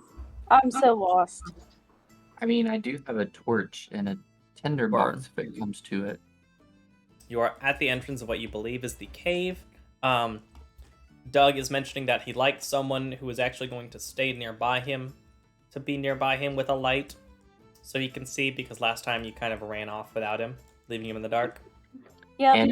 And because the only weapon I have that can actually do some damage is two-handed, I can't afford to just hold a torch in my mouth. You can't hold the torch? Correct. Oh. Not while carrying it, not while using a two-handed sword. Cedar, do you have the ability to cast the light spell? I don't think so, because No. the only light spell I use is Sacred Flame. So, And what about Thicket? Sorry, no. I've got Guidance, Shape Water, and Shillelagh, the thing I do with my claws, but I don't have any light. well, One of I'll us- stay with Doug for sure. One of us could You carry know, a torch, but... No, I'm so sorry. Well, yeah, I I don't have know. a torch. I was so worried about everyone else helping. I forgot. This brain's a little jumbled tonight. I apologize. It's been a long day, a long ride. But here, and so I can actually cast light on my bad, and I'll cast light on his silver sword. Alright, I will throw the spell light effect just onto Doug.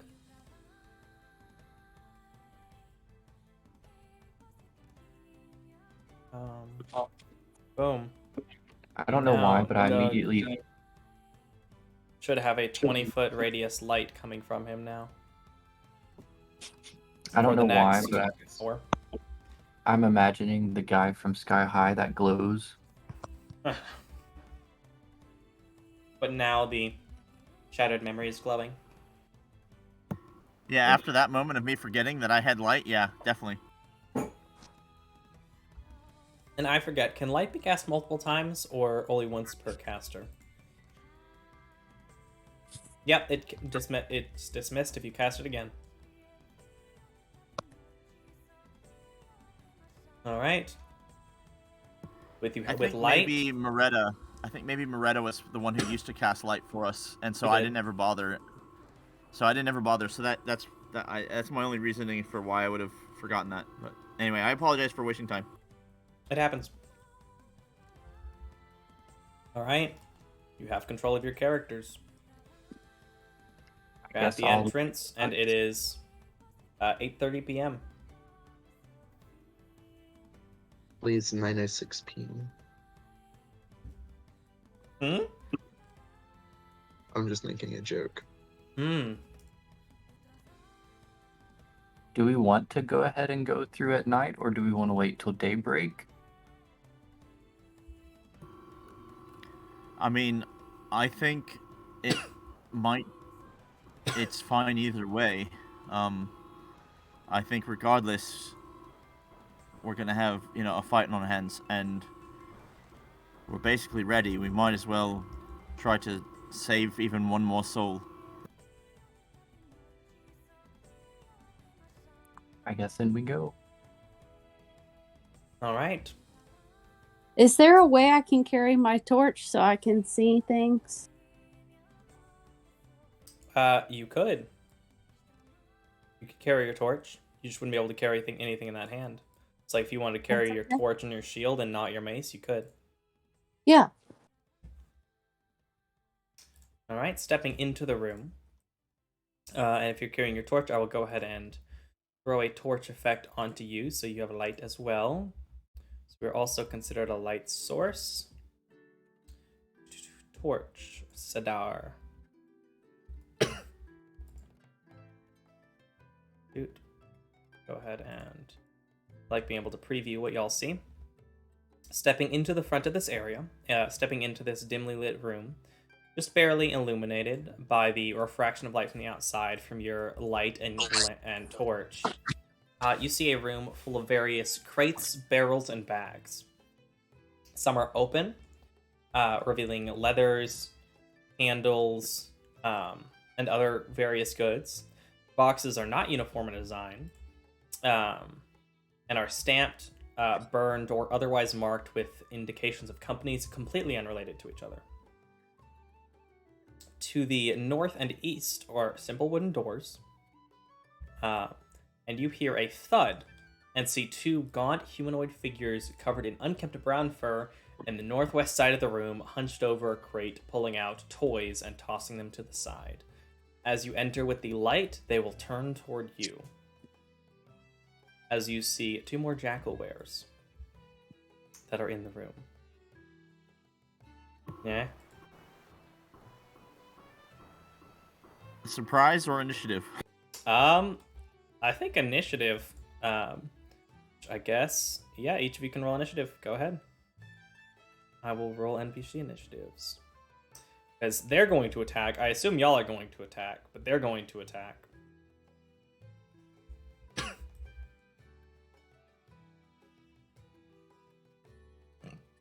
I don't think it let me pick my character. Oh. I think I know why. Because someone else used it last time. So you can click on the character selection and you should be able to select Maverick now. Cool, thank you. We'll go into initiative because at least they're going to attack, and then if y'all don't want to, then you'll have to, not attack and then deal with the consequences. I need Cedar to roll initiative. Okay. Is that INT? Yes, INT is initiative. Inabilities. Yeah, it should be. That's the intelligence. It's INIT on your main page. Oh, I see. Okay. In it. Yeah, it's in it. In it. Oh, geez. It's a good combat. In it. Maverick, you are first up. Okay. In this room full of boxes and bags and crates. What's your dark vision at, my guy? Do kobolds get 60. No, it's just 60. You just got good dark vision. Okay, let's see.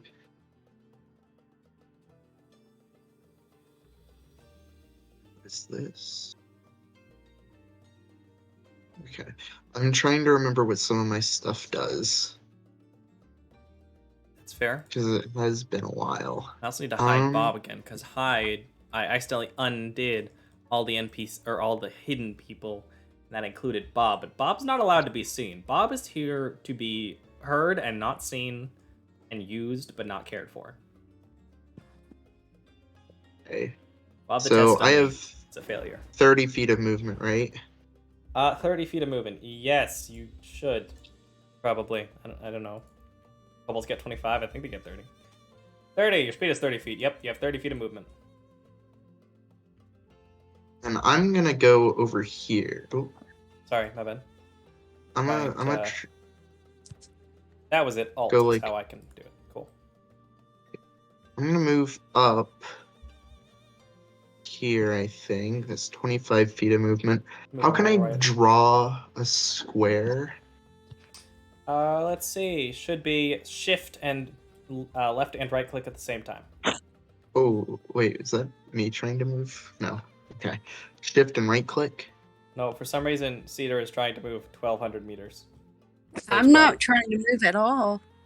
Oh. I don't know how it did that. I don't want to move 1,200 meters. I want to stay right where I am at the moment. Wait. Oh no, it thinks Perfect. you want to move 1,200 meters on this side for some reason. I didn't. I don't want to do that. No, not you, Maverick. It thinks Maverick was trying to move 12,000 feet. Or something. Oh. Don't worry about it. It's fine. Just ignore the green line on that screen. Okay. Also, did I hear Leroy Jenkins? Yeah, for some reason. Yeah, because Holland just all the way just beeline. One of the best videos in the internet. Full stop. Okay, so Stealthy. 15-foot cube. Are we trying to be stealthy?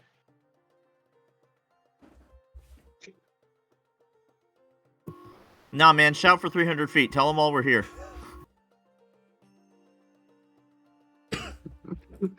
You joke.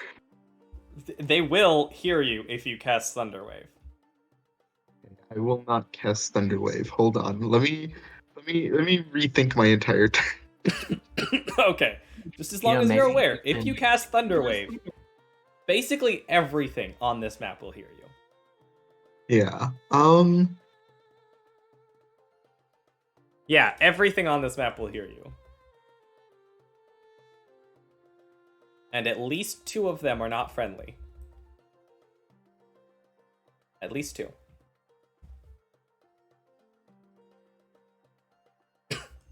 Maybe that's a good thing. We can bottleneck all of them. Sure, we could.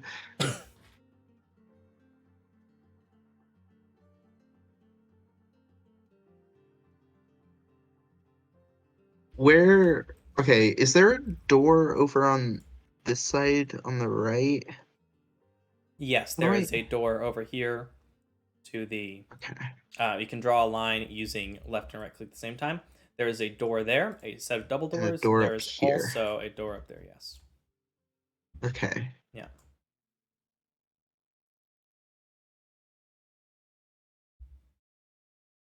I am There is a thinking. box of open candles here, in case that becomes relevant. I'm thinking it. You still need that?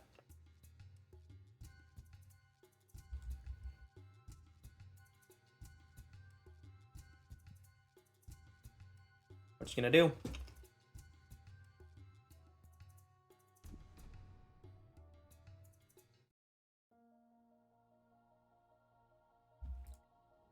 I mean, I don't think there are any windows, so a thunder wave is a natural sound, so it might not cause suspicion.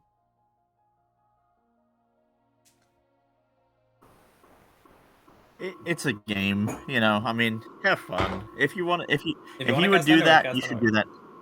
Yeah, legit. And again, who knows? It could be that we might arrive at a bottleneck situation, and that can be quite advantageous.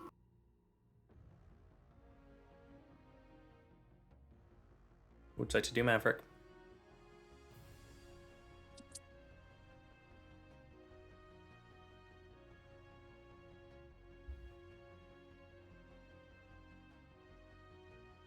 You do have other options. You do have Thunder Gauntlets, you have Green Flame Blade, Magic Missile.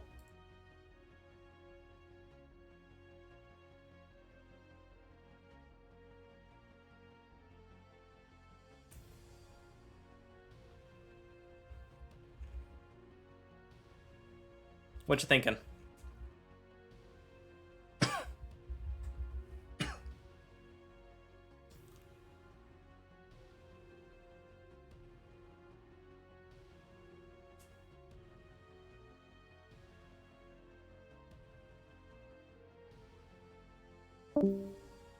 Oh. That's unfortunate.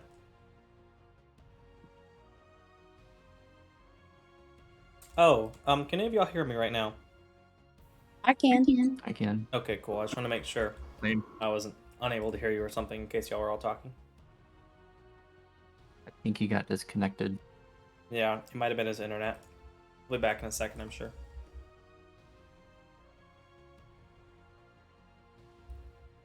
If not, then Maverick is gonna... Wi-Fi. In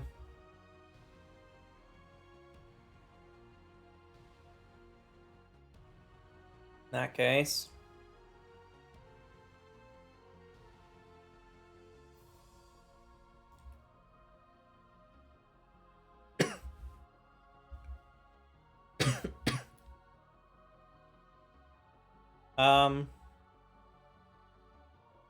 Really do. Let's see what Maverick has.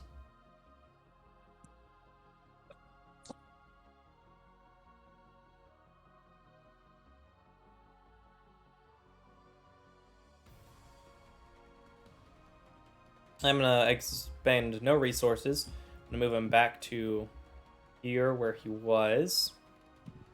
And I'm going to have him better space. And he is going to make an attack with his gauntlets. His thunder gauntlets. That hits, dealing 1d8 plus 3 thunder damage. And it has so dealt 5 thunder damage as Maverick runs up, ducking below. And then with his shield in one hand, he swings wide with his, let's see, should be his left hand. Oh, he's left-handed apparently. Because his shield is in his right hand. He swings with his left hand, and as this Jackalware looking to him, kind of confused by the attack as this tiny kobold runs up to it, he swings wide and decks the Jackalware in the face as you hear a slight boom as thunder... Hey, look, he agreed with me. As this thunderous energy shocks through this Jackalware's face, distracting him and bringing his attention over to Maverick. And that's it for his turn. What is Thicket going to do? Okay, so Thicket is going to use its Jalea cat claws. So it's going to move. He's going to move. Where is he going to move? All right. Dashing right past and between Maverick and the Jackalware. So yeah, as Maverick, does the 1-2 punch, Thicket's just gonna, run under the gauntlets and then do an uppercut with its claws. So, make the attack. Just in case, because I don't want. I think it would probably Shillelagh first on. That's true. Well, I probably thought that's would. what I said, right? If you did, I missed it. I'm sorry. Yeah. I don't remember hearing it, but you used the one that said Shillelagh, so. As Thicket's claws come out and are coated with this magical energy, that did hit. Make sure you roll the attack on the enemy. Go ahead and roll the damage against it.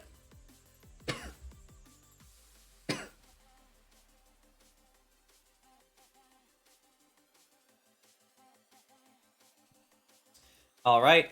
So, why did you resist? You should not resist magic damage.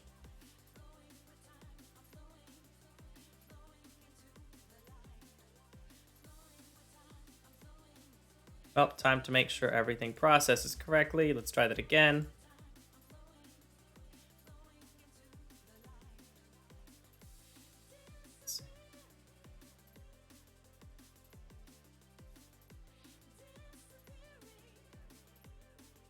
So, looks like the effect is not processing correctly. So...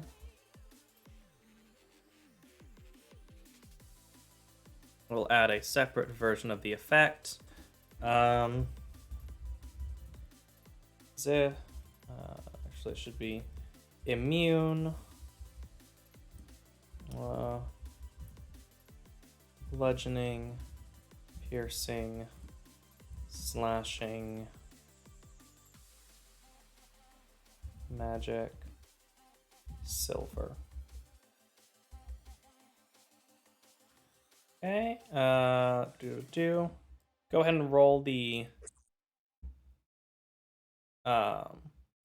damage onto him again. I want to make sure this works before we run through the whole thing. Go ahead and roll damage on it.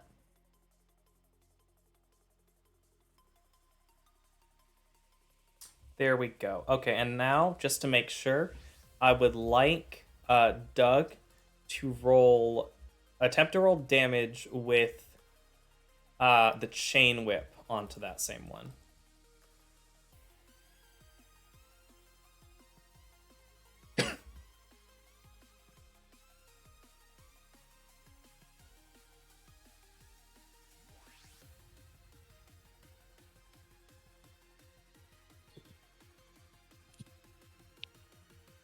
And that did proc, so make sure I'm spelling bludgeoning correct.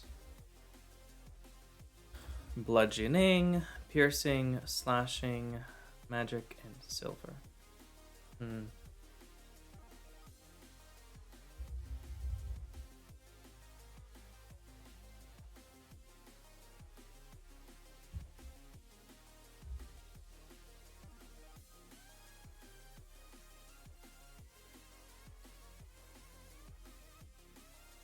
Let's try it.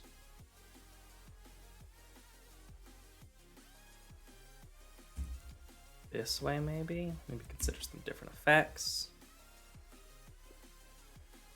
So that guy, give him back some hit points. Sorry about the technical difficulties. I just want to make sure this works before we have to fight with it. That also didn't function correctly. I will fix this another time, I think. For now, we'll just make sure we only damage them properly from... I'll just make sure it damages properly. Okay, as... Thicket... as Maverick runs up, jumps into the air, and clocks this guy in the face, moving right underneath him as he jumps. Thicket gets to the other side, and then as it like shifts off to the side, reeling from the punch, it is then immediately hit by claws that strike up its neck and fling it and like push its head pointing into the air, knocking him back. He is not dead, but he is definitely blindsided by the two-part attack. All right. And then it is Jackalware 15's turn. He is going to look over at Maverick. And he is going to make him make a wisdom saving throw as you see... as you see Maverick's or as you see the Jackalware look over and and his eyes flash. Maverick succeeds. And then the Jackalware is going to jump over the crates back here and get onto the other side of them too. Doug, it is your turn.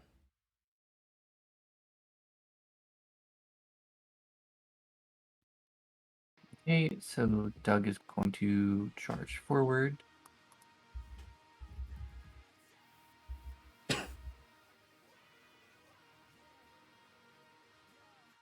Yeet. And then he's going to attack the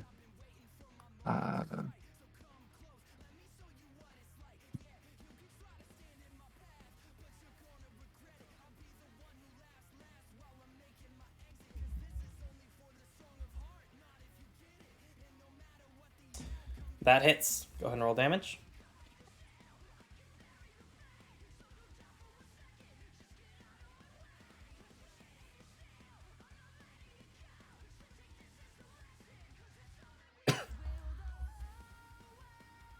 All right, as this attack goes in, as it reels backward, its head lifted up, Doug takes advantage of the fact that it is in a clean line, running up, stepping, planting his foot, and spinning with the blade, passing easily over his two small friends, and decapitating the Jackalware that falls to the ground.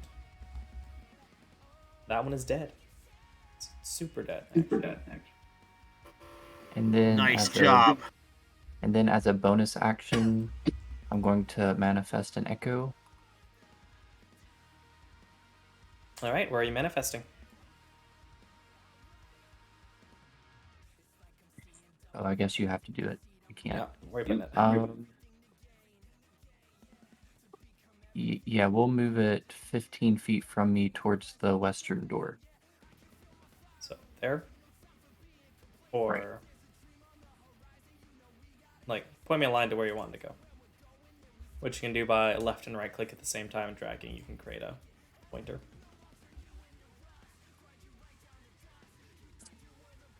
Right there? Okay. Yeah, that worked. All right.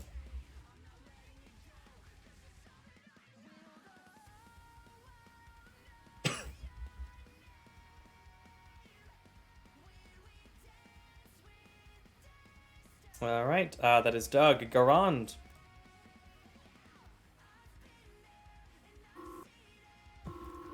All right, so he'll move over and he will. Yeah, I mean we're doing pretty good. I don't know. So yeah, I'm just probably gonna Eldritch Blast, and I'm gonna save some of my higher end spells for when we maybe really need it. All right. Go ahead and make the attack. Oh, you're moving right to.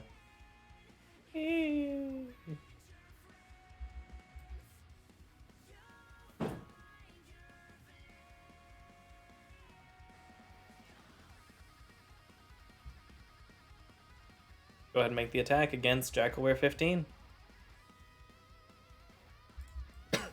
That super hits. Deals 4 damage as this one moves over trying to get behind Thicket and Maverick.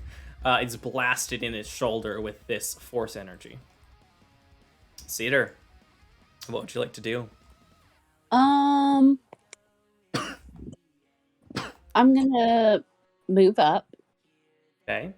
Go ahead and move yourself where you'd like to move, and I'll confirm it. Perfect. And I'm gonna use Sacred Flame. All right. Go ahead and make it roll the dexterity save. Do I do it on top of the Jackalware? Yep, you can just drag it onto him. Did it work? Yep, it gave me a thing that I have to confirm. I did, and it succeeds, so it takes no damage, unfortunately.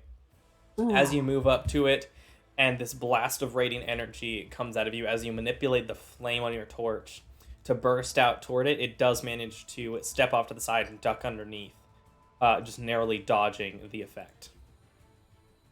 Okay.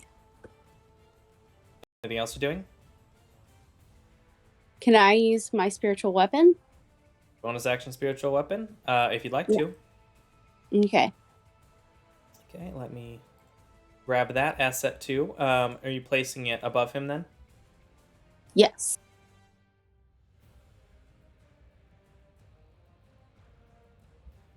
Okay, go ahead and make the attack. And mark off the second level spell slot.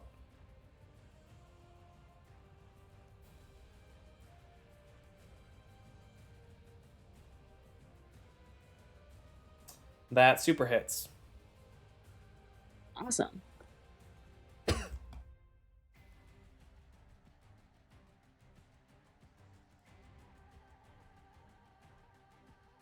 Roll damage. Oh. Still have to damage it. I don't know these things. Doing your best, you're trying. Deals 5 damage as this spectral green mace that y'all have seen before appears, swings down, and bonks it on the head, sending it down to the floor for a second before it shakes its head and gets back up. Back to Maverick's turn. He is going to make another Thunder Gauntlet. Oh, wait. Yeah. I accidentally did Sacred Flame for the damage. You did do Sacred Flame. So it would increase by your Wisdom modifier, right? Because I don't. I believe it would actually. So either way, it would deal damage. Spiritual weapon is 1d8 plus 3, so it would actually deal 3 more damage. Which means as it stands there and as this hammer comes out, this magical mace swings down. It actually breaks the thing's skull as it falls to the ground. Oh. And is no longer. That was enough damage to finish it off. Bye-bye. All right. Ethan's Wi-Fi looks like it's probably going to be out for the night. He's going to try and join on his phone to talk for the next few minutes, but won't be able to play, but that's fine. We can just do what he asks us to with his character, and that brings us out of initiative. How long does the spiritual weapon last? Spiritual weapon lasts for... Let's see. It's non-concentration, which is why people love it. It lasts for 1 minute. Then we should hurry into the next room so that she can get the most out of that spell. Welcome back, Ethan. You clocked one of the guys in the face, and then y'all very quickly made work of the rest of them. It didn't even get to round 2. So are you going to go to the north or the east? You would know that the east, really do, is the direction toward the rest of the commune. So what is our goal? Well, we want to clean this place out and get rid of all the bad guys and rescue the slaves and anybody that might be in danger and can be saved. Okay. Hit button, take names. So there is a goal. We also want to defeat the dragon at the end. Yes, you definitely have to kill the dragon. There's a I dragon mean, at the end of the dungeon? No. Well, maybe. that's how it works. But Dungeons and Dragons. yeah, there's no such thing as a dungeon with no dragon. You're right. Big Thing spits acid. It could be a dragon, but I mean, I think so. With what we were told, You would know Is there that any the north direction, which I'm actually going to get off player view. The northern direction is the one that leads to the baths that he mentioned, and the one to the east is what leads to the rest of the commune, and immediately All right, splits so- onto a left and a right. The left goes more toward where the commune is, like, primarily is, and off toward the right is where the more abandoned side is.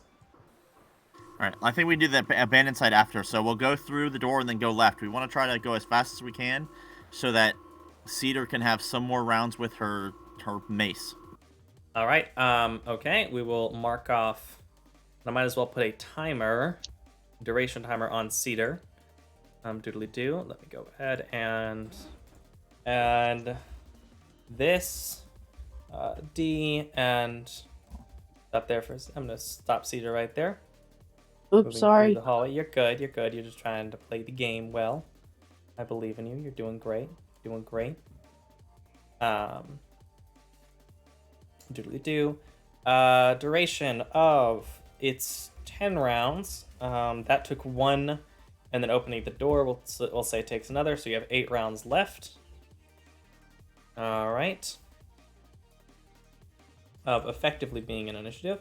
So as you enter into this other hallway, you see the hallway expands to there's a smaller one to the left, but knowing that you wanted to go off, I'm sorry, there's a smaller one toward the right, but knowing that you wanted to go to the left, you can easily do that. I'm deciding that your mace is going to move alongside with you.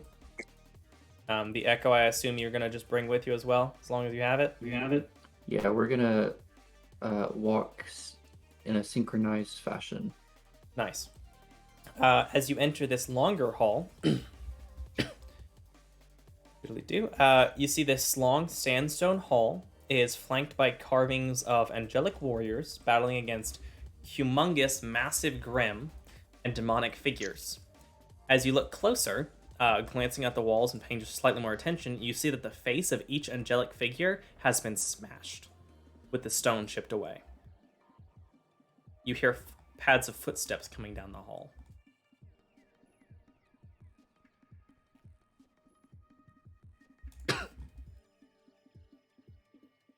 What are you doing? Are you continuing to move down the hall?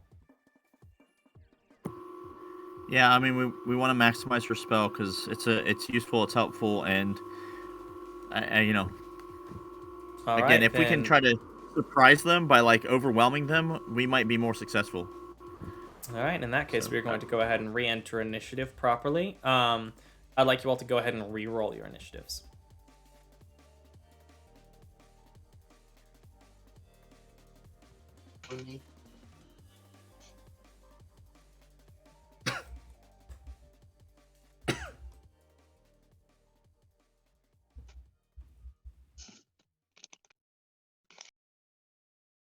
Okay, Doug.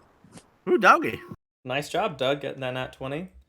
I don't remember. Did I say? I think I said every nat 20. So yeah, go ahead and take a hero point too, if you're not full. But I think you're full. So I'm next, yeah. in that case, start using your hero points. All right, I'll make this one count. good. Do it. I believe in you. Moving out of the other room and into this one quite quickly. Doodly-doo. Doug, you are first. Okay, so I'm going to move 30 feet.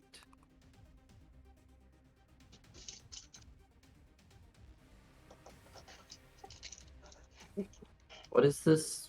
Is that just a marker? Which thing? The number 6? Yeah. Yeah, that's just a marker for me. You'll notice that each of these rooms have numbers on them. They're not necessarily in any particular order, so don't let that scare you. But they are just for me to know with my notes where everything is. Okay, so I think Well, it wouldn't matter either way because I can't see that far, right?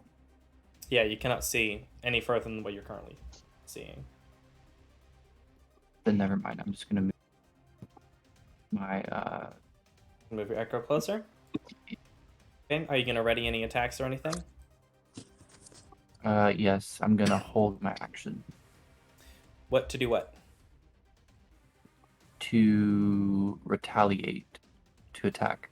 All right, to attack anything that comes in range effectively. With the Shattered Memory. Yes. All right.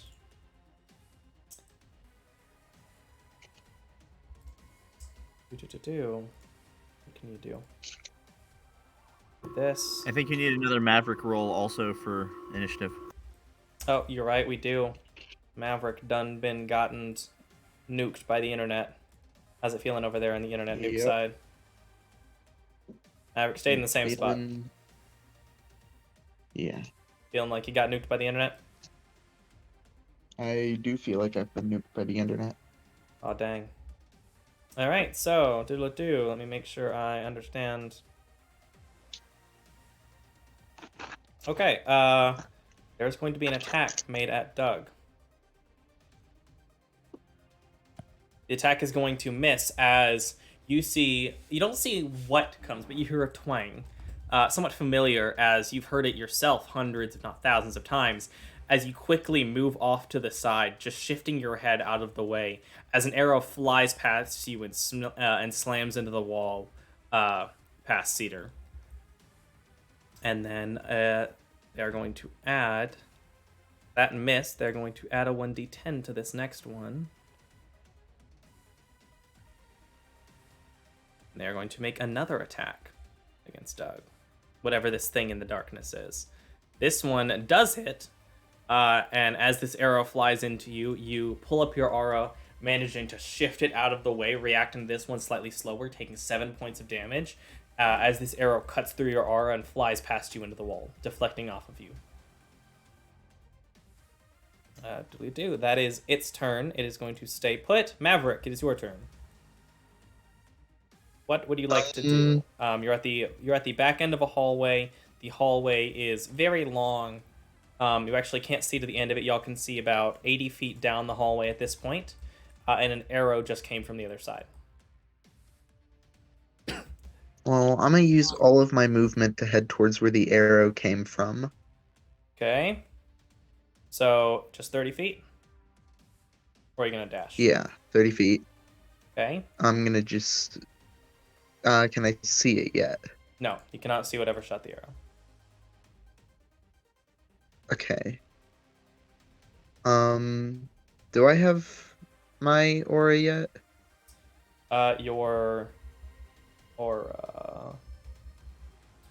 You have your defensive field, if that's what you mean. No. Okay, no, never mind. Yeah, I'm gonna use my dash to You're gonna dash closer? run even further and yeah. Alright, go even further beyond plus ultra, all that jazz. Yep. Can you see is the question. Aren't hidden. You cannot yet see what it is. Okay. Alright, do you want to use your bonus action to defensive field or no? What does defensive field do again? Gives yourself 3 temporary hit points that last until the next rest. Yes. Okay? It's basically a poor man's temporary second wind that you can do ahead of time. It's actually really good in my opinion. Garand. All right, I will run up 30 and see what I can see so far. Okay, go ahead and move yourself up 30.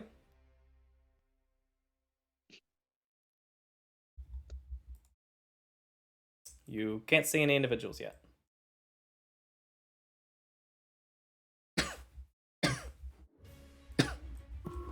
All right, then I guess I'm gonna dash. All right.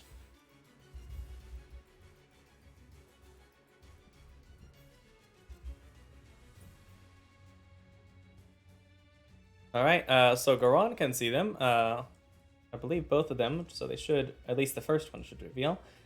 You see, moving toward you at a similar speed as he starts to run, is this fairly large, what appears to be a half-orc, with a fairly angry look in his eyes, wielding a great axe that is beginning to run toward you all. And you can see the silhouette of a humanoid behind him as well, but you can't make it out at this distance. All right, I'll tell everybody in the back what I see, and then What do you say? I'll get.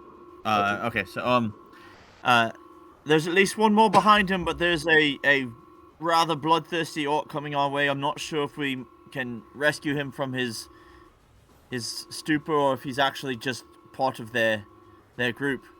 So be aware, he's about 50 foot on, and again there's something behind him as well, but I can't make it out all the way yet.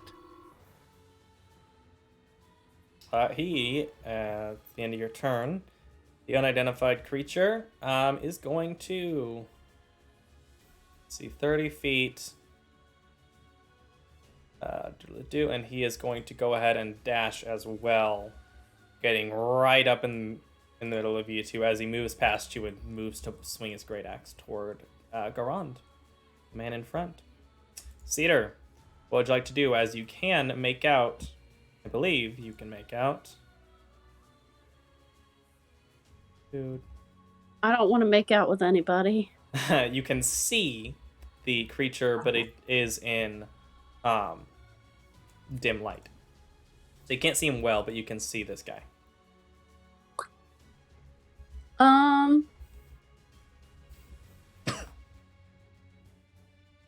Am I within 30 feet of Doug? You're within 35 feet of Doug. Ooh, okay. I'm gonna need to move a little closer to him so I can... You can move action and bonus action. Okay. So you can choose just to move 5 feet and then decide what to do next, or if you want. So you could just like move to there and then do the thing that needs to be within 30 feet and then come back if you'd like. Or keep going or whatever else with the other movement you have. I'm gonna move 20 feet. Is that Okay. cool? Sure, go Okay. ahead. Oh. And cast Sanctuary on Doug? Okay. Fiddly do. You are aware of what Sanctuary does, yes? Maybe not the way he said it. I'm just making sure you know. You ward a creature within range against attack. Until the spell ends, any creature who targets the warded creature with an attack or harmful spell must first make a wisdom saving throw.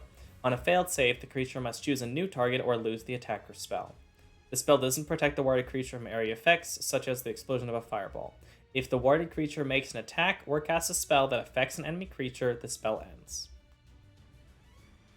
I'm just making sure you know that it will end if he attacks someone. So if you want it to last a moment, if you want him to hold off, that's something you would need to communicate. Okay.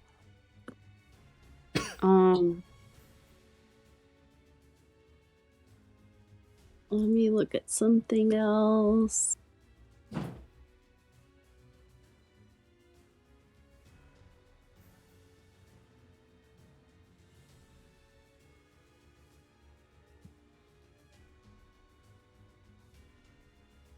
What about protection from evil and good?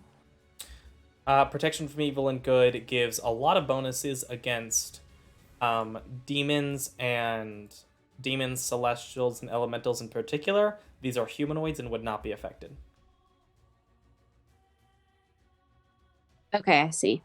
But you could do something like bless, or you could bless yourself, Thicket and Doug, if you wanted to, giving you an additional 1d4 to, I believe, attack rolls and ability checks. Double check. Attacks and saves. Or you can not use your bonus action, but one thing is, if you want to keep your spiritual weapon coming with you, use a bonus action to move it on a given turn. Okay. So if you want it to keep coming with you, you'd have to use that bonus action for that. As for the Okay, action, come with me. comes with you. All right. Yeah. And then the guy is how far away from you? He is 40 feet away from you. So any of your spells or things that affect someone within 40 feet of you would work. So, like, Sacred Flame has a range of 60 feet. Mm-hmm. Um, That and might that be the is, only one. yeah, that's the only real range thing you have, unless you want to drop your crossbow two-handed. It is okay, unless you wanted to drop both your shield and your torch to pull out your crossbow. Nah, it's cool. I'll use Sacred Flame. Okay, go ahead and roll it against him. Is it save? Yes, you drag the save onto him.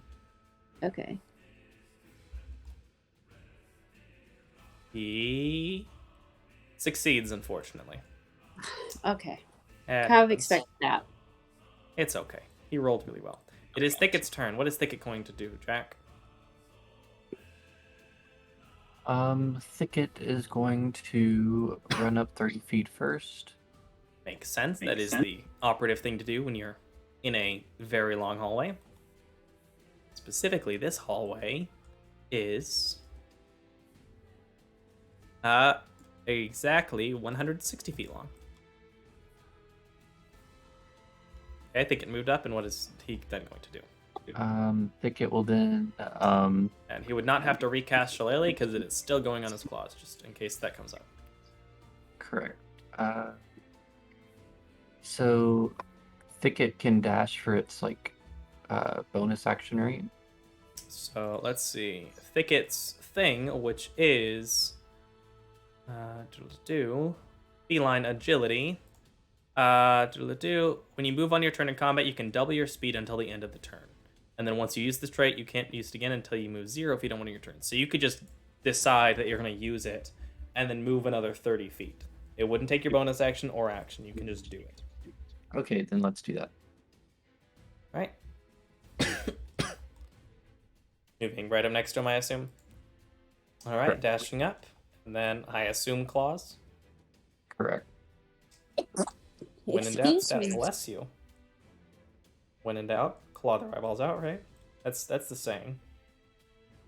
That is a miss, unfortunately, as Thicket moves by and tries to slash at him. He actually managed to shift his leg out of the way, seeing Thicket move alongside as Thicket tries to take out his ankles. Then I guess as a bonus action, because why not? Thicket can say some healing words to Doug. Sure.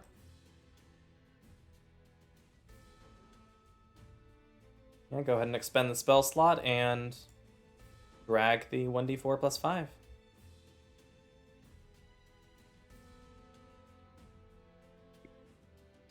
Drag it straight onto Doug. Give Doug some good healing. Potentially all the way back up. Did that not work?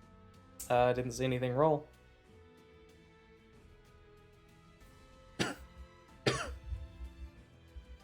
Okay, so you did not roll it onto Doug, though. But I can go ahead and just add it, which will bring him all the way up back to max. Not to 32, just to 23, where he's supposed to be. And that is Thicket's turn. And then we are...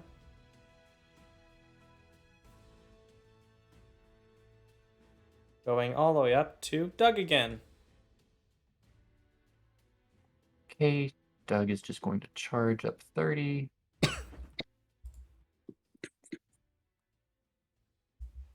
Alright, stepping right next to this guy.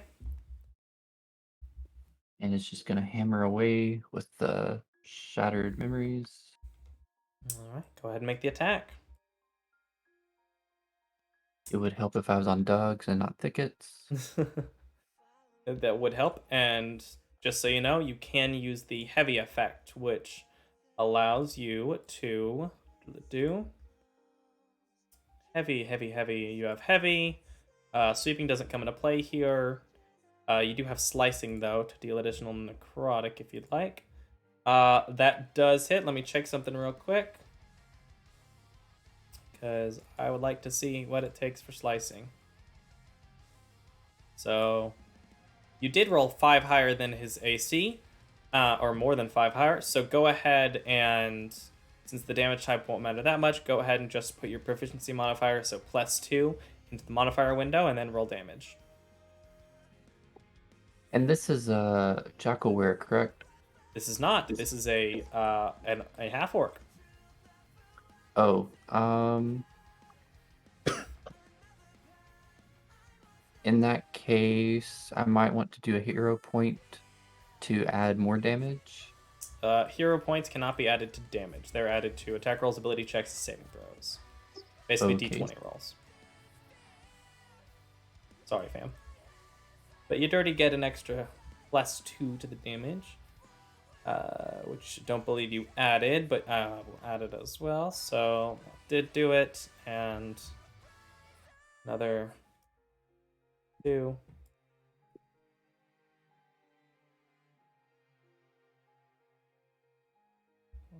Okay. All right. I did not want to kill him. There we go.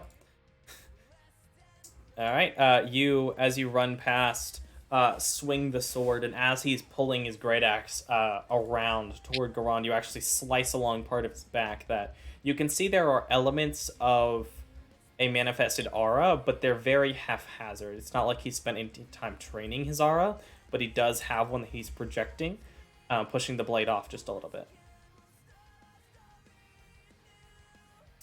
All right, and you move the echo past you. Is that all for your turn? Yes. All right. This person is going to make an intelligence check. See if they can notice something. Garand and Doug, which of you what are your ACs? Well, Garon is a mighty 13. And I'm a 15. All right. This first arrow shot is going at you, Garand. Oh, is it? I think I want to silvery barbs it. All right, you're giving him disadvantage. Actually, wait a second. Do you have to be able to see them? So you can't currently see this person properly. That's fine. He's probably more than 60 feet away too, so either one of those is fine. If I can't see him or he's more than 60 feet, then it doesn't work. So that's fine. So he is 60 feet, but you cannot properly see him at this distance. So it will unfortunately not work. But hopefully, All right, come at me, bro. Get some use out of that later. That's gonna be a 15 that does hit, and here, take a little bit of damage. You take 6 damage as this arrow shoots toward you, and you barely manage to push it out of the way with your aura. As you pull up your aura and block it, the arrow shatters against it. And then they're going to make another attack using the same longbow. So why would they use a different longbow? Okay, that also hits. They're not going to use one of their things to add damage because they don't think they need it yet. And you are going to take another 8 points of damage as you pulling up your aura. This silver enters you as you prepare to do silvery barbs, but find you can't properly maintain the creature, and so you don't cast it. Your aura comes up as these 2 arrows in rapid succession fly and smash into your aura, into this barrier you've created, shattering against it, but dealing quite a bit of damage. Making it that your aura flickers as you go down past half health. Maverick. That's my favorite screen. What is Maverick going to do?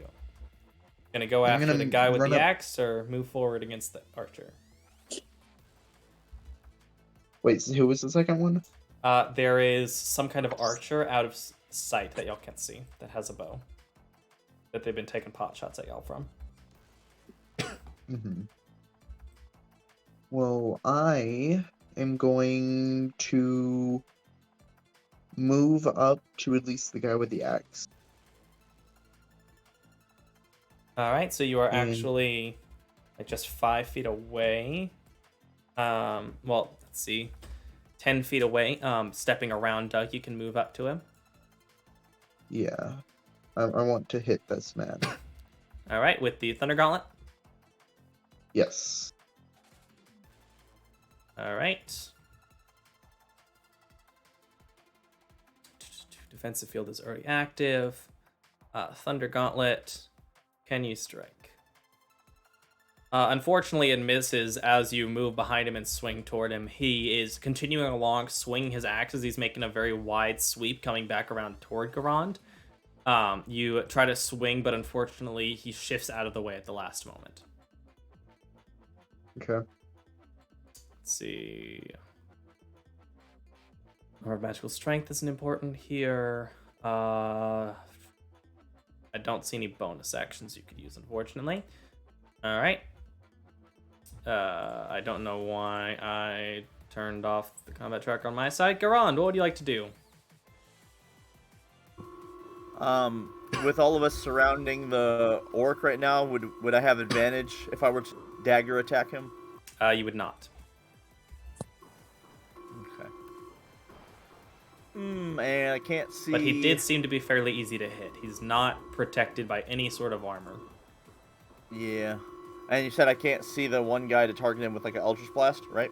Yeah, you can't see him. If you move a little bit closer, he is at the very edge of your vision, but you can't see well enough to target him at the moment. If you moved like 5 feet forward, you would, but you'd potentially have an opportunity to track from the other guy. Oh yeah, definitely. All right, well, yeah, I'm gonna try to. My dagger is gonna radiate acidic water, and I'm going to attempt to slash at this guy, and I'll go ahead and use a hero point. All right. Let's see. I believe do daggers benefit from... they do not have the slashing effect, unfortunately. So even if you roll really high, you don't get the extra necrotic damage.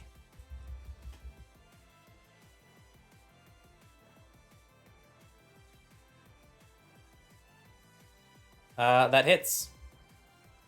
Just barely, actually.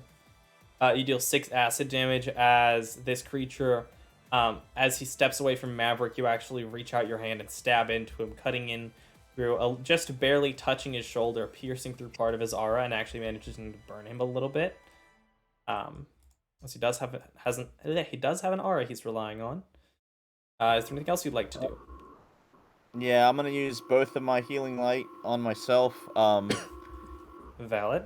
And I'm going to say, I feel attacked. Help! Literally. I'm literally being attacked here.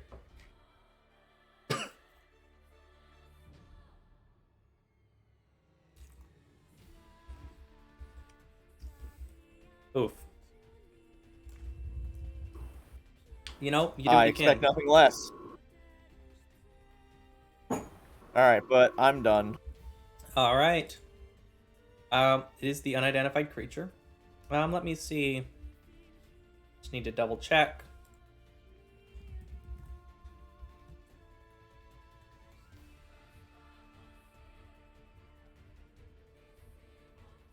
He is going to attack recklessly, and then give himself advantage.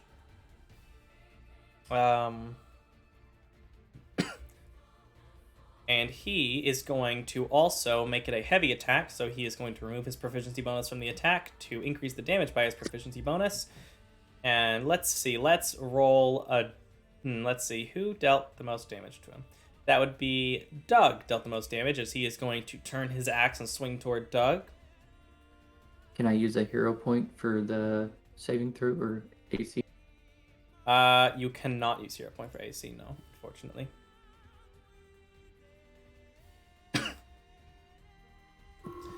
That is a miss as he swings toward you despite this attempt. He dropped a 2, and even with the 11 he rolled, he still did not hit. As he swings past you, you manage to dug out of the way and slide the great axe along the edge of the attack. Oh, also, you do have a parry effect for Shattered Memory. In case you ever want to use that, you can add your proficiency bonus, I think half your proficiency to your AC, in case that ever comes up. And that is this guy's turn, because he doesn't have a lot of things he can do. And now all of you have advantage on attacks against him. Cedar. Okay. First of all, I need to get closer to this fella. That tracks. Can I bonk him on the head With what? with my magical mace thingy? Oh, that one. Do. Yeah, I'll give it to you. It's technically Yes. 35 feet, but I will be nice. I don't know why I'm being nice, but I'm being nice. Thank you. You're welcome.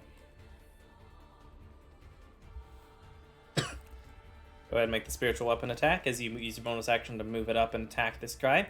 And give yourself advantage, so press the ADV button before you roll. As this guy has made his one reckless attack and is now going to be belted. You're kidding me. Nice job. 6. That misses, Oh, unfortunately.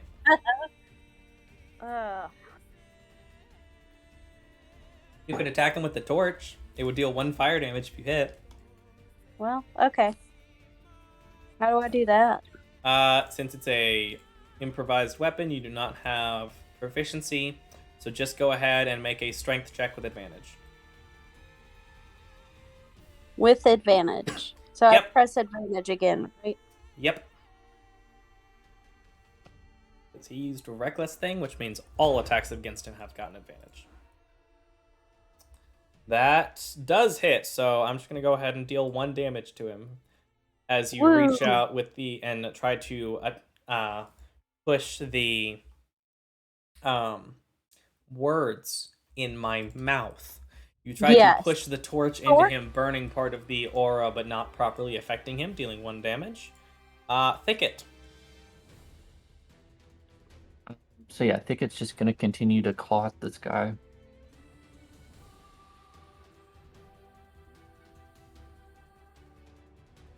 All right. Go ahead and do that. Give yourself advantage. I did, and it didn't do anything. Let's try this again. Make sure you roll it onto him or onto him on the combat tracker. He is the unidentified creature.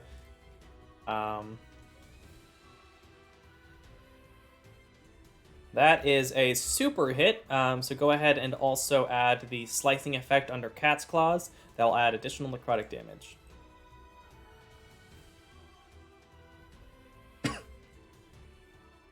You said slicing? Yep. On the Actions tab, there is the A weapon ability, or the weapon ability tab. There is Cat's Claws. We'll go ahead and press the magnifying glass and drag the Slicing DMG Proficiency Necrotic onto yourself. Or you can just press it and it should apply to him. And then it'll make his attack deal extra necrotic damage. The slashing.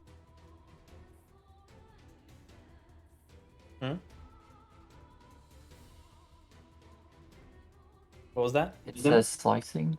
Yes, slicing. Under the weapon ability tab, it's right under spell slots. On the actions page. Oh, I see. Yeah.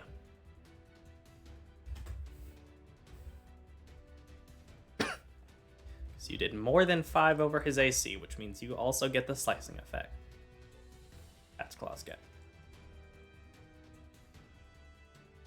Alright. Looks like you just gave that to him. So you dealt 7 damage. I'm just going to go ahead and reduce his health by 2 more and then remove the effect from him. As you see, do not yet. Is that Thicket's turn? Goran, what is your health? I mean, I'm standing. 14 of 24. Okay. Wait, why am I giving you information? That's something I should just let sit. Silly me. Yeah, I don't know. I was like, go ahead, tell him math.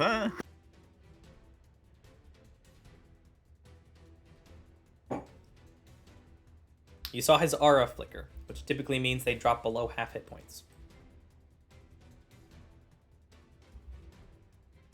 Granted, this can happen multiple times if they are healed and then knocked back below it again. But you did saw it flicker. I guess I'm going to create some good berries. That does take an action, and you already used your action. Okay, never mind. It's not a bonus action. You, however, because you normally feed them to y'all, you would have 5 on hand that you could give to him, and he could use an action later on to heal. I'll do that. I'll just give him the 5. Okay, Thicket hands you these 5 berries. Yay! And then I will move Thicket up.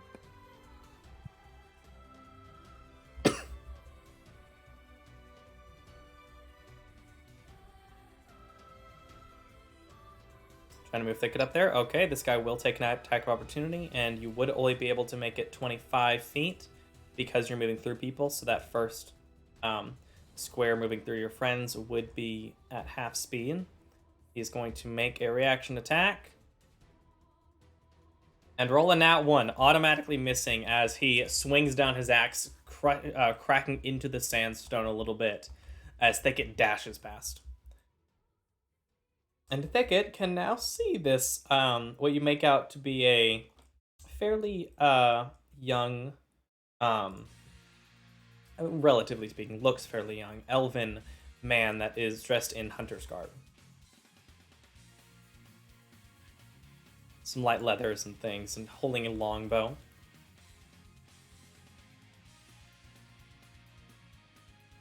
And then it is Doug's turn.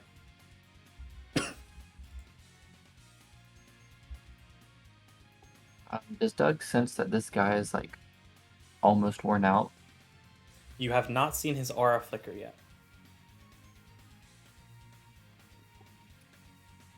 Doug is just gonna well at him again. All right. You still have an advantage. Okay. In that case, I'm not going to use a hero point.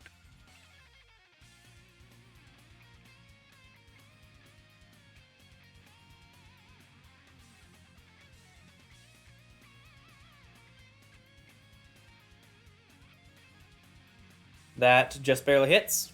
Go ahead and roll damage.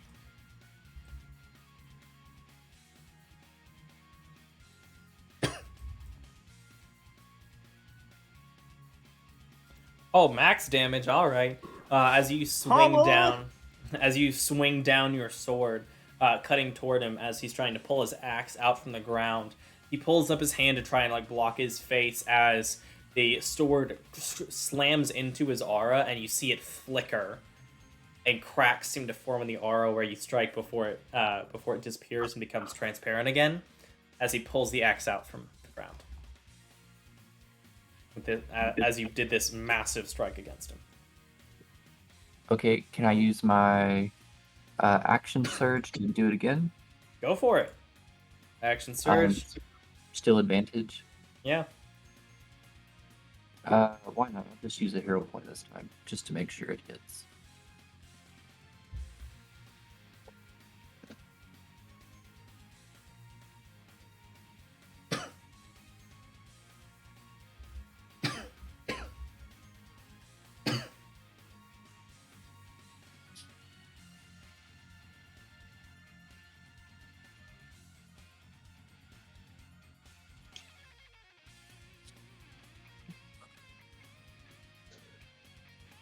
Nat 19 super hits. Go ahead and put a 2 in your modifier window and then roll damage.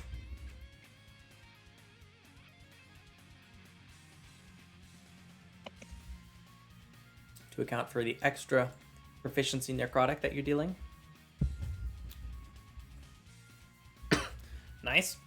As you, with the second strike, as he reacts to the first one, pulls his axe out, you pull your sword back and then sweep it around, going upward this time as he barely pulls his axe around to block it off to the side. For barely dodging the strike from your sword from properly connecting, as he is not looking very good. So you see his aura is actually showing up and flickering, and you can see cracks forming at the edge of it. So my I'm going to stay still, but my manifest is going to move my echo. All right, go ahead and move him.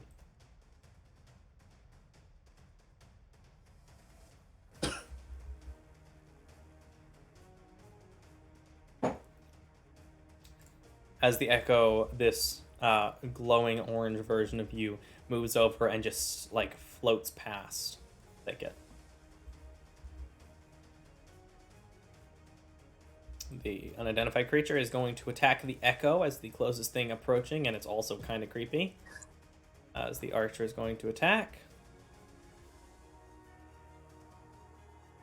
Good archer. It's going to roll the attack, and the AC should be your base 10 plus dex, so that does hit as this arrow flies through and shatters the echo as it pierces through, dispersing the light and flying over y'all's heads into the distance. Reacting to that, this person is going to grimace, seemingly almost annoyed. And they are going to then aim an attack toward Thicket.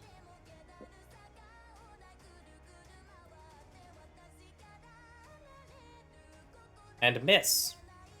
That is the archer's turn.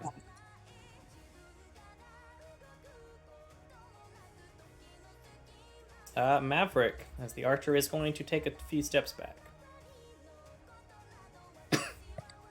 Okay, is the melee guy still alive? He's alive and remember. looking very bad. I'm going to Thunder Gauntlet him in the face. Thunder Gauntlet in the face! With advantage!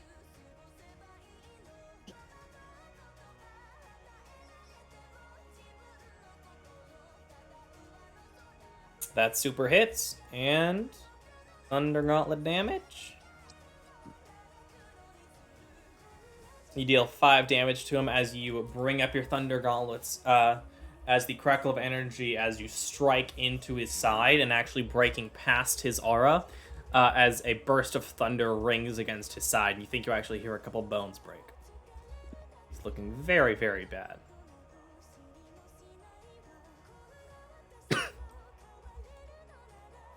Garand. Alright, well, I'm hoping that he doesn't have any more extra swings in him, because I don't want to keep being shot at. So I'm going to run forward, and hopefully the provoke from before will not give him another opportunity to provoke. So Really do. Yeah, he will not get another reaction, so you can just move. I was trying to remember, it's like, wait, who did he attack? Oh, right, Thicket. So you can now see the Elven Archer. I will bonus action Healing Word myself, and then action Eldritch Blast the elf. And once I see that it's an elf, I'll say, friends, try not to kill them in case we can restore their sanity to them.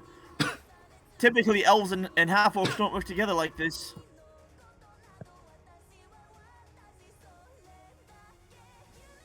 Alright, go ahead and roll your self-healing. As you give yourself a pep talk to give some energy back to you.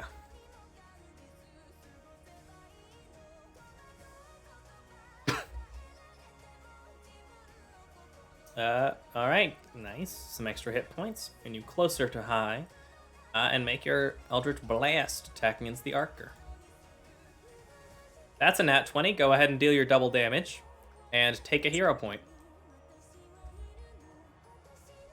Nice, dealing 18. Wow, almost max damage too.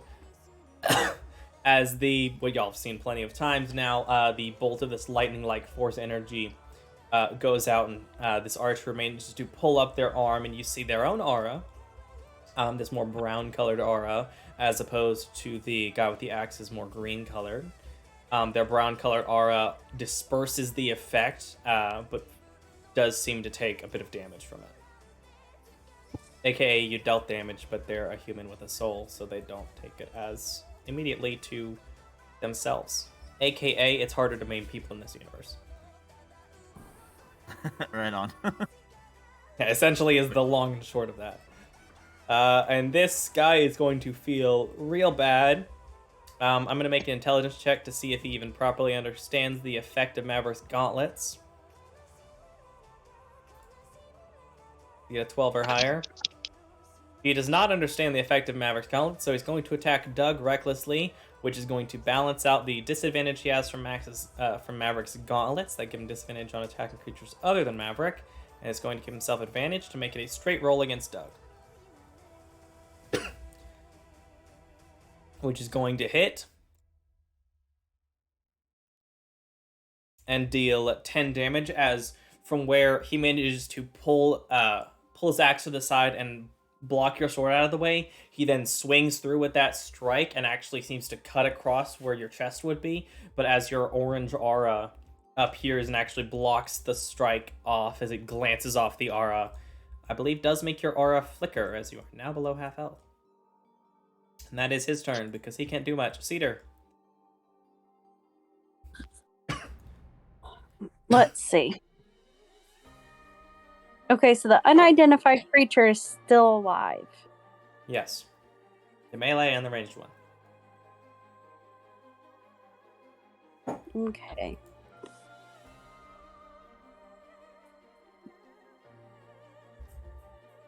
Let's try poison spray. I will remark, just so you know, non-lethally knocking someone out with magic is very difficult. So he is looking pretty low. Just so you know, I mean, he might have enough hit points to where he could take it, but if it does knock him down to 0, it might instantly kill him. Because he's we're not trying to kill him. You are trying not to kill them according to Garand. However, if you want to try to kill him, you know, do what you want. I don't see why we don't kill him, but Yeah, I'll miss. facts. Do you?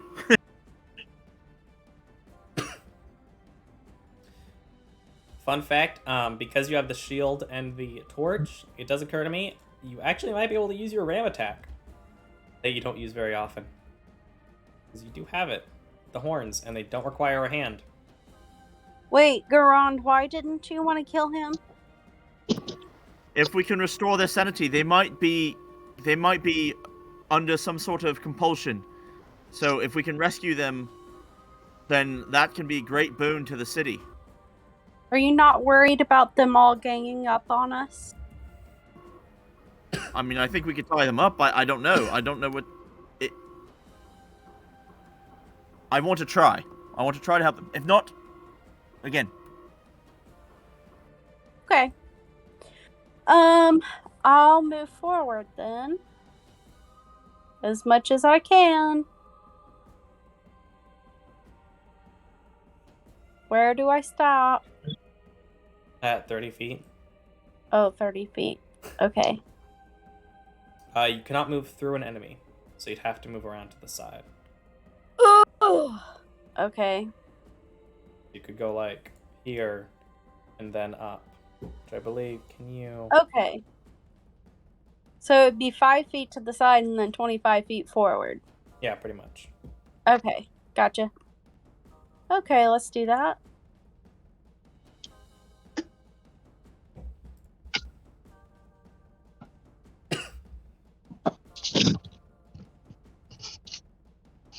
Stepping past him, and he does have his reaction back, so he's going to try and attack you on your way past, but I'm not worried, you have AC for days. Yeah, that missed. Continue. Continue. Yeah, he missed as you moved past. He swung his axe back around to try and move toward you, and you just knocked it away nonchalantly with your shield. Love it. Can I So- move forward anymore? You do have an action if you want to use it to dash. Yeah, sure. And you, because of your lack of dark vision, you cannot see the archer. Yeah. Do I just move myself up 30 more feet? Yep, you will just move yourself up 30 more feet, and nothing's in your way now. Cool. And now you can see it, I think. Yeah, now you can see him. Yes, he's Nice. way back there. I think I said it was a male elf. I don't remember. It was 5 seconds ago. What did I say? I don't know. Yeah, he's a fully bro him. Okay, it's a male elf. I think Thicket. it's a medicinal term. What was that? I was saying, I think you had named him another medicinal term. Sure. Definitely called him like ibuprofen or something. Thicket, what do you want to do? Let's see, that's too far for Thicket. I keep telling Thicket, the human, that they need to swap out some of their first level spells for some range stuff. Or like buy a short bow.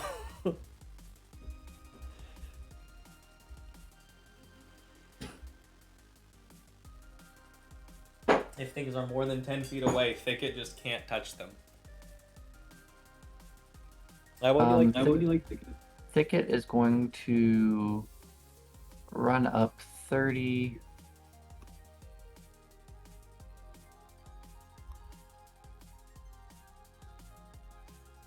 Or actually, I take that back. Thicket is going to hide behind Cedar. Is Thicket going to take the hide action?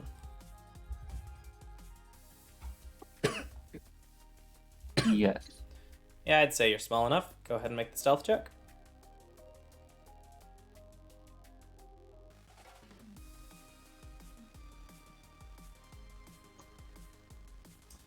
You think you're hidden. You aren't, but you think you are. It's Doug's turn with Maverick on deck. Doug is just going to try to finish this, so he's going to give it another attack. Okay, lethal or non-lethal? Well, he's using a actual weapon, correct? So it's more likely that... Yeah, so you can just choose non-lethal. Yeah, we'll just choose non-lethal. Okay, go ahead and make the attack.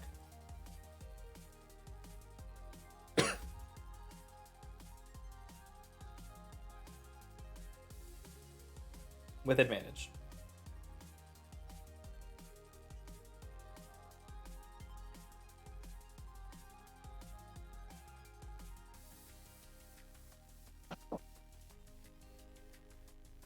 That hits. Barely.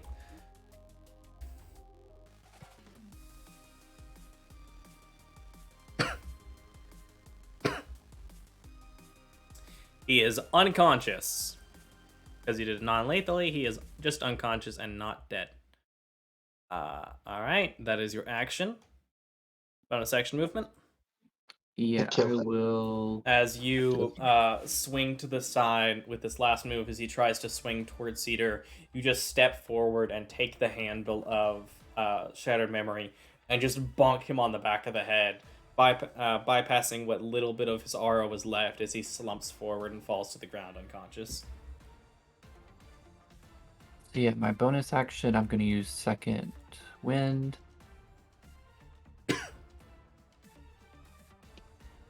Okay.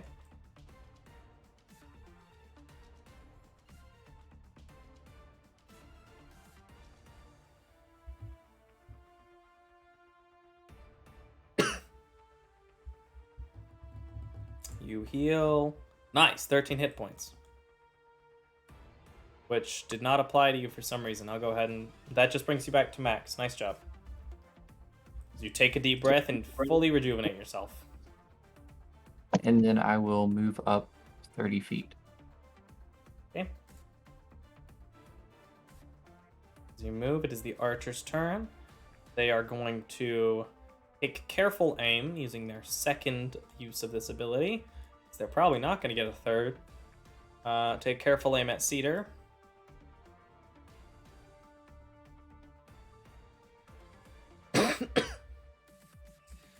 That is super gonna hit. What is the effect of piercing? Don't hurt me. Skewering, your AC is reduced by 2 until the end of its next turn. And you are going to take some damage. You take That's not cool. 11 points of damage, and then he is going to loose another arrow at you, quickly drawing another one out, but not as careful aim, but it's still going to hit, but not by enough to do the extra effect. Deal another 5 points of damage to you. As these 2 arrows in rapid succession, you manage to pull up your shield the last second, knocking it out of the way, but the other one strikes into your leg, thankfully bouncing off of your armor and your aura, not fully harming you, but doing some damage. And that is their turn as they look around a little frantically. Maverick, Yes. you have an unconscious man in front of you, and an archer 80 feet away. I sprint towards the archer. So you're going to move toward the archer? Yes. Okay, I'd like to note, because you can't see your screen, that magic missile has a range of 120 feet. I'm gonna use magic missile. Nice.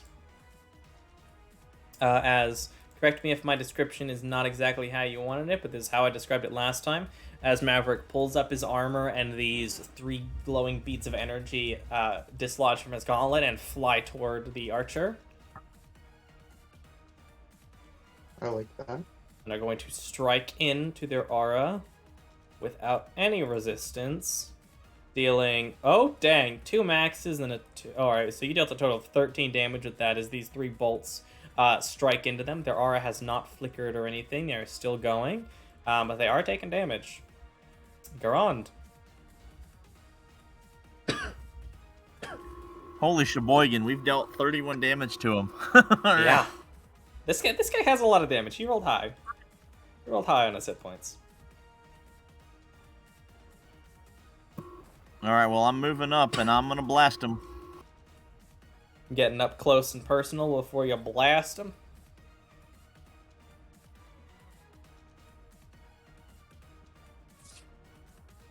That is a miss, unfortunately, as you bring up the attack and launch the attack at them. They do shift out of the way at the last moment as it strikes into the sandstone wall behind them.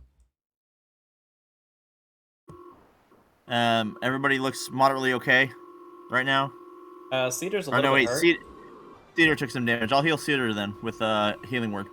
Yep, Cedar's aura did flicker from the very strong bow shot.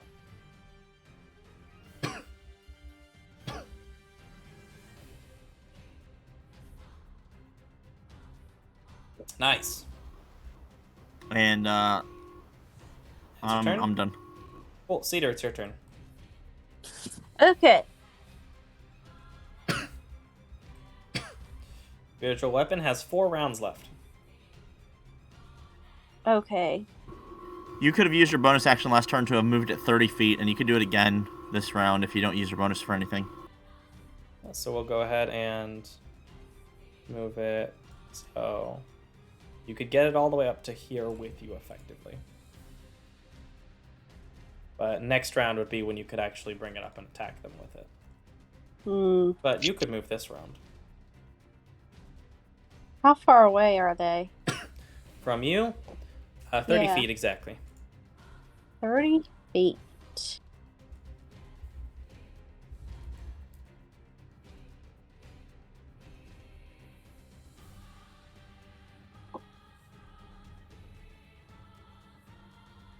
They're in dim light, but for you that mostly doesn't matter. Well, I'll do trusty sacred flame, I guess. When in doubt. Even though it's not too well. You do your best. Sometimes things don't work out the way you want them to, and that's okay. They unfortunately succeed. Yep. I'm sorry for you. It You're doing happens. your best. Thicket. They are 35 feet away, or they are roughly 40 feet away. 45 feet away.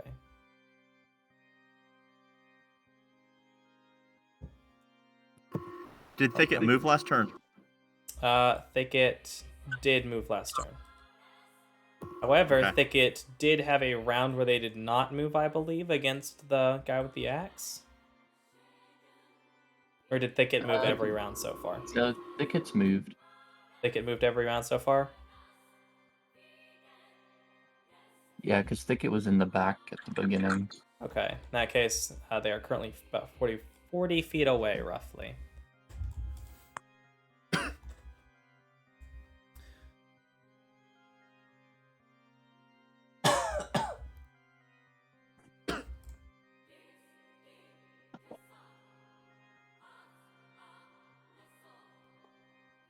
So Thicket is going to, I guess, move 30 feet.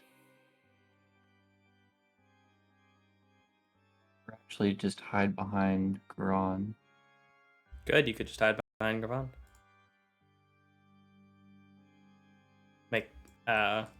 And I think Thicket still believes he's hidden, even though he's really not, so you would not need to make these thing again unless you just want to. You said I need to make a stealth check? If he wants to try to hide again, but he kind of thought he was hidden before.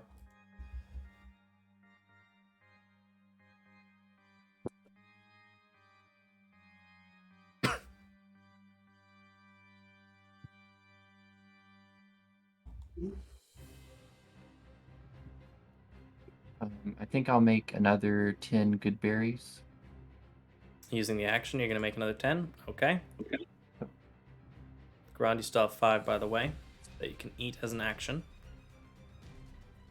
In case that, comes up. Alright, go ahead and mark the spell slot off. Neat. Alright, Doug. Maverick on deck. Hey, Doug is going to move 30 feet.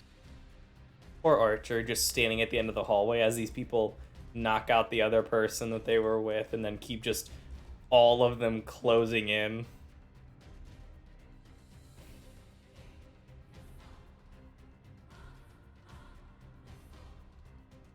Oh, I forgot to turn token locking on.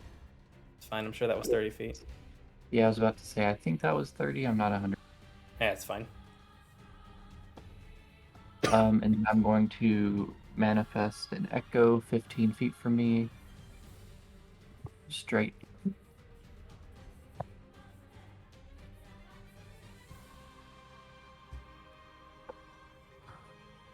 I'm going to hold my parry action. Parry is a reaction that you take when you're attacked. Oh, correct. Yeah. So you could hold a regular action and then drop it to parry, or you can just wait and probably parry. Yeah, I'll do that. Okay, the archer's turn. They saw what happened last time they shot the echo, so they are going to turn their attention to Garand. And they are going to not want to miss. They feel like this is important, so they're going to use their last use of the thing they have and get a +10 to hit. I can almost guarantee this is going to hit you, Garand, and I feel bad, but also not that bad.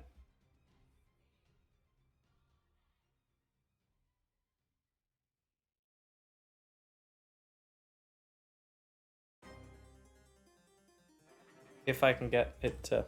There we go. Take a +16 to hit. I don't know why it procced the +10 several times. It definitely still hit, but not with a 42. That's a bit much.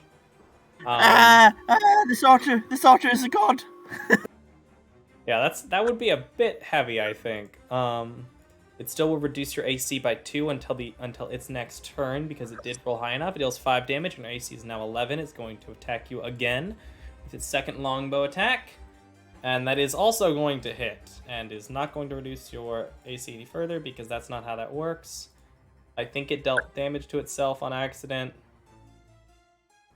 Archer, don't hurt yourself. That's unhealthy. Garon takes another 7 points of damage as these 2 arrows strike toward him again, knocking his aura back down to where it was. Maverick, with Garand on deck. Can I magic missile again? You can. Can I magic missile again?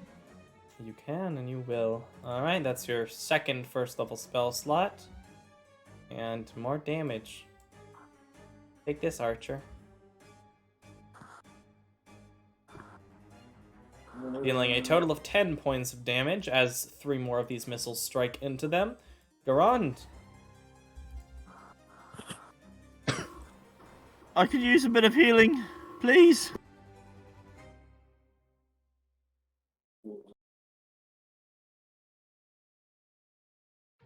You move up to the door that you see at the north. You do see, just to know, there is a door there. and a door here. Both of which are double doors. Based on what he told me, what do I expect to see on either side of those doors, please? Either side of those doors, you would see that you would know that the one to the left leads toward more of a main hall. The one to the right goes through a couple of different rooms before meeting up at the same hall. The one to the right would be a more direct route to where the Jackalwares stay. Okay. So we'll see what people want to do, because I'm pretty sure once we finish this, it's going to be a pause to next game. But it will be an end of the session when this combat wraps up. Yes. And then y'all can think about whether or not y'all want to run into the next room, or because you're also about to lose spiritual weapon. Almost certainly by the end of this fight. Oh boy. That Eldritch Blast hits. I mean, it only lasts so many. It's good for one fight, effectively. In this case, you got 2. Yeah. Good job. Deal 4 more damage as you see the Archer's aura flicker.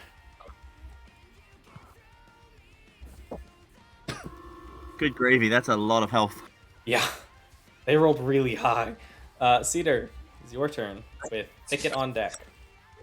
All right. Garon healed himself. Good job, Garon. Believe in you. This party might take a short rest for the first time ever.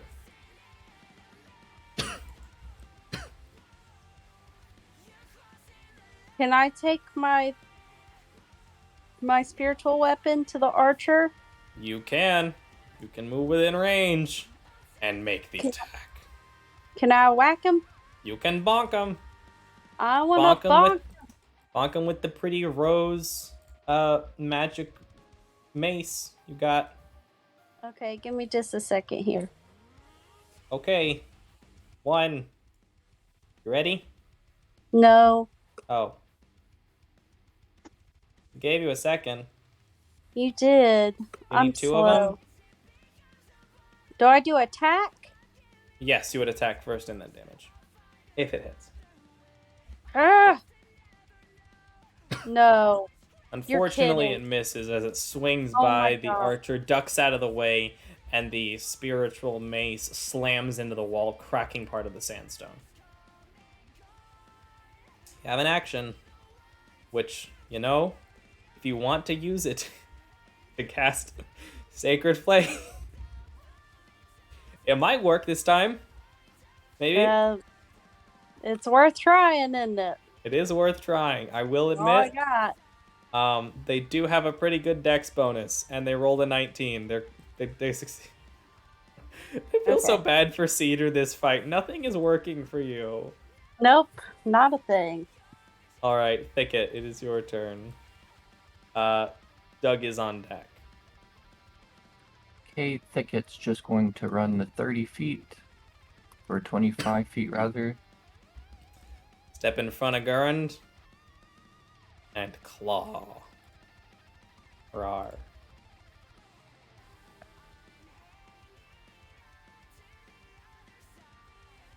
Critical hit, double damage, and take a point of heroism.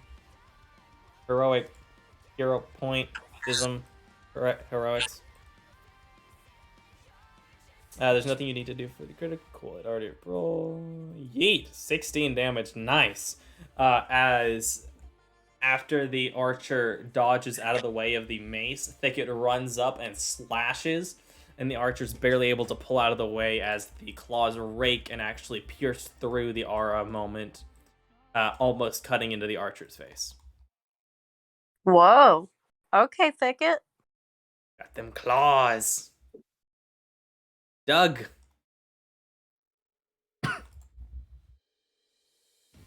Archer is on deck. Okay, the actual Doug is going to move up 20 feet. And then he's going to attack. Go ahead and do it. Do the attack. That definitely hits. Let's see, what is their AC? You rolled 5 higher? Okay, go ahead and put a 2 in the modifier window to add extra damage to it.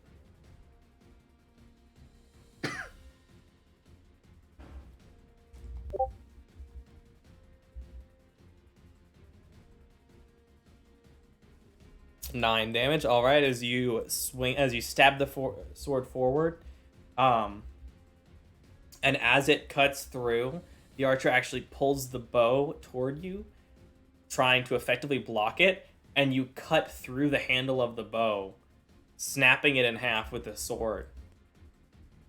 As you deal the damage, your longbow is gone. Rip. As their HP is very low. Anything else you're going to do, Doug?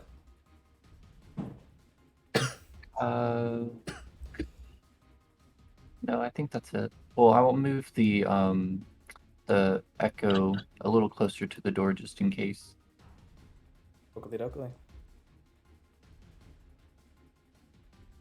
Just in case someone on the other side heard the thud sounds of things breaking into walls. Yeah. The archer is going to frantically pull out their short sword and is going to make an attack at Doug with it. And is going to miss, rolling a 2. And because they're an archer and not a swordzer, they don't get multi-attack for their short sword. That's their turn. Maverick, it is your turn. Magic missile. Again? Alright, just so you're aware. They're looking pretty low. You could risk killing them. Are you okay with that? Not what to do? Are we trying to save them? Garon wants to save them, but whether or not you do what Garon wants is up to you.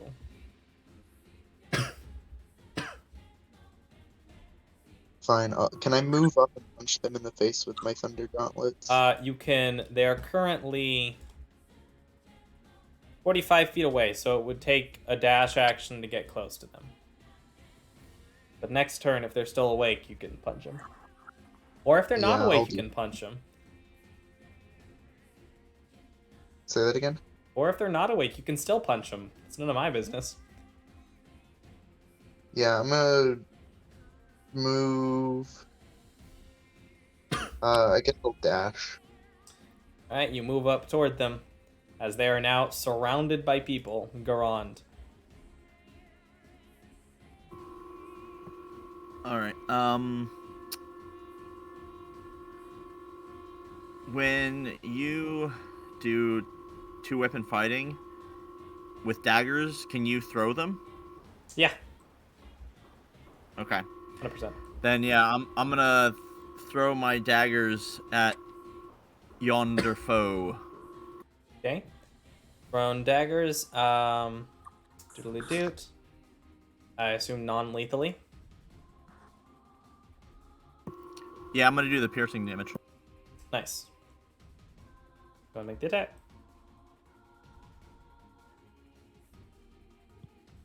Unfortunately, the first one misses. As you throw the dagger, the archer manages to shift out of the way and it glances off the remaining aura they have. And the second one strikes.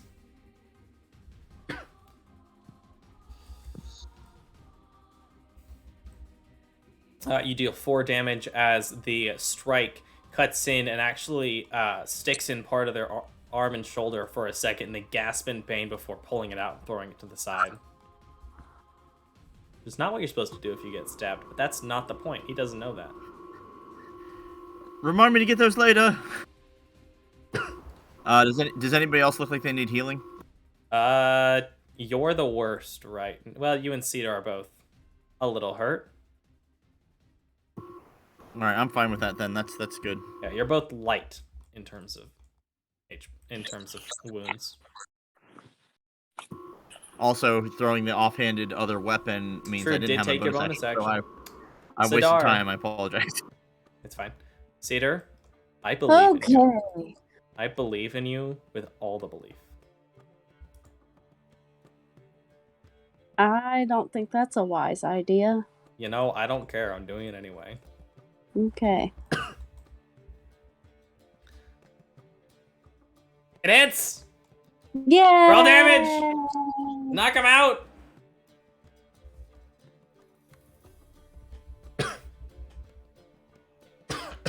Oh, right. You have to roll damage. You did it! At the last second, just before the spiritual weapon shatters into light. It swings down, bonks the archer on the side of the head, striking into them, knocking them unconscious as they slope against the wall. And after a few moments, the spiritual weapon is going to dissipate. Bye-bye. And as you take a breath, these two humanoids, regular people, seemingly regular people at least, laying on the ground in front of you, you taking a breath in this dungeon, lair, whatever this commune is, carved into the side of this mountain. You take a deep breath, and that's where we're going to end the session before you do whatever exploration you're going to do next time.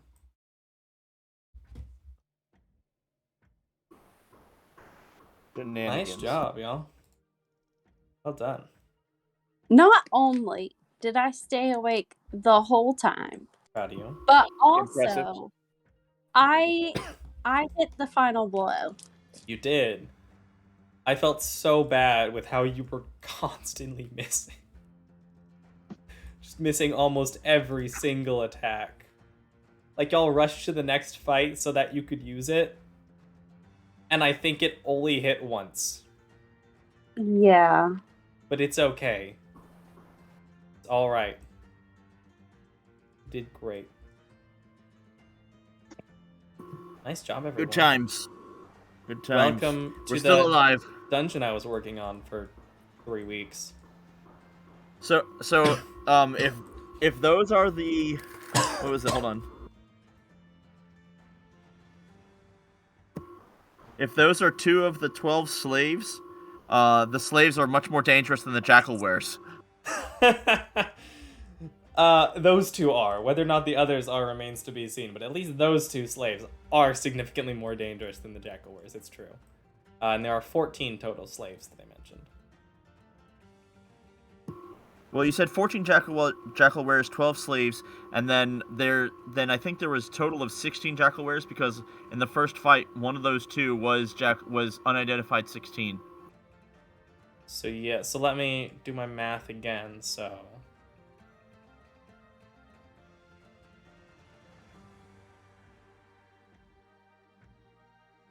yes, total of wait.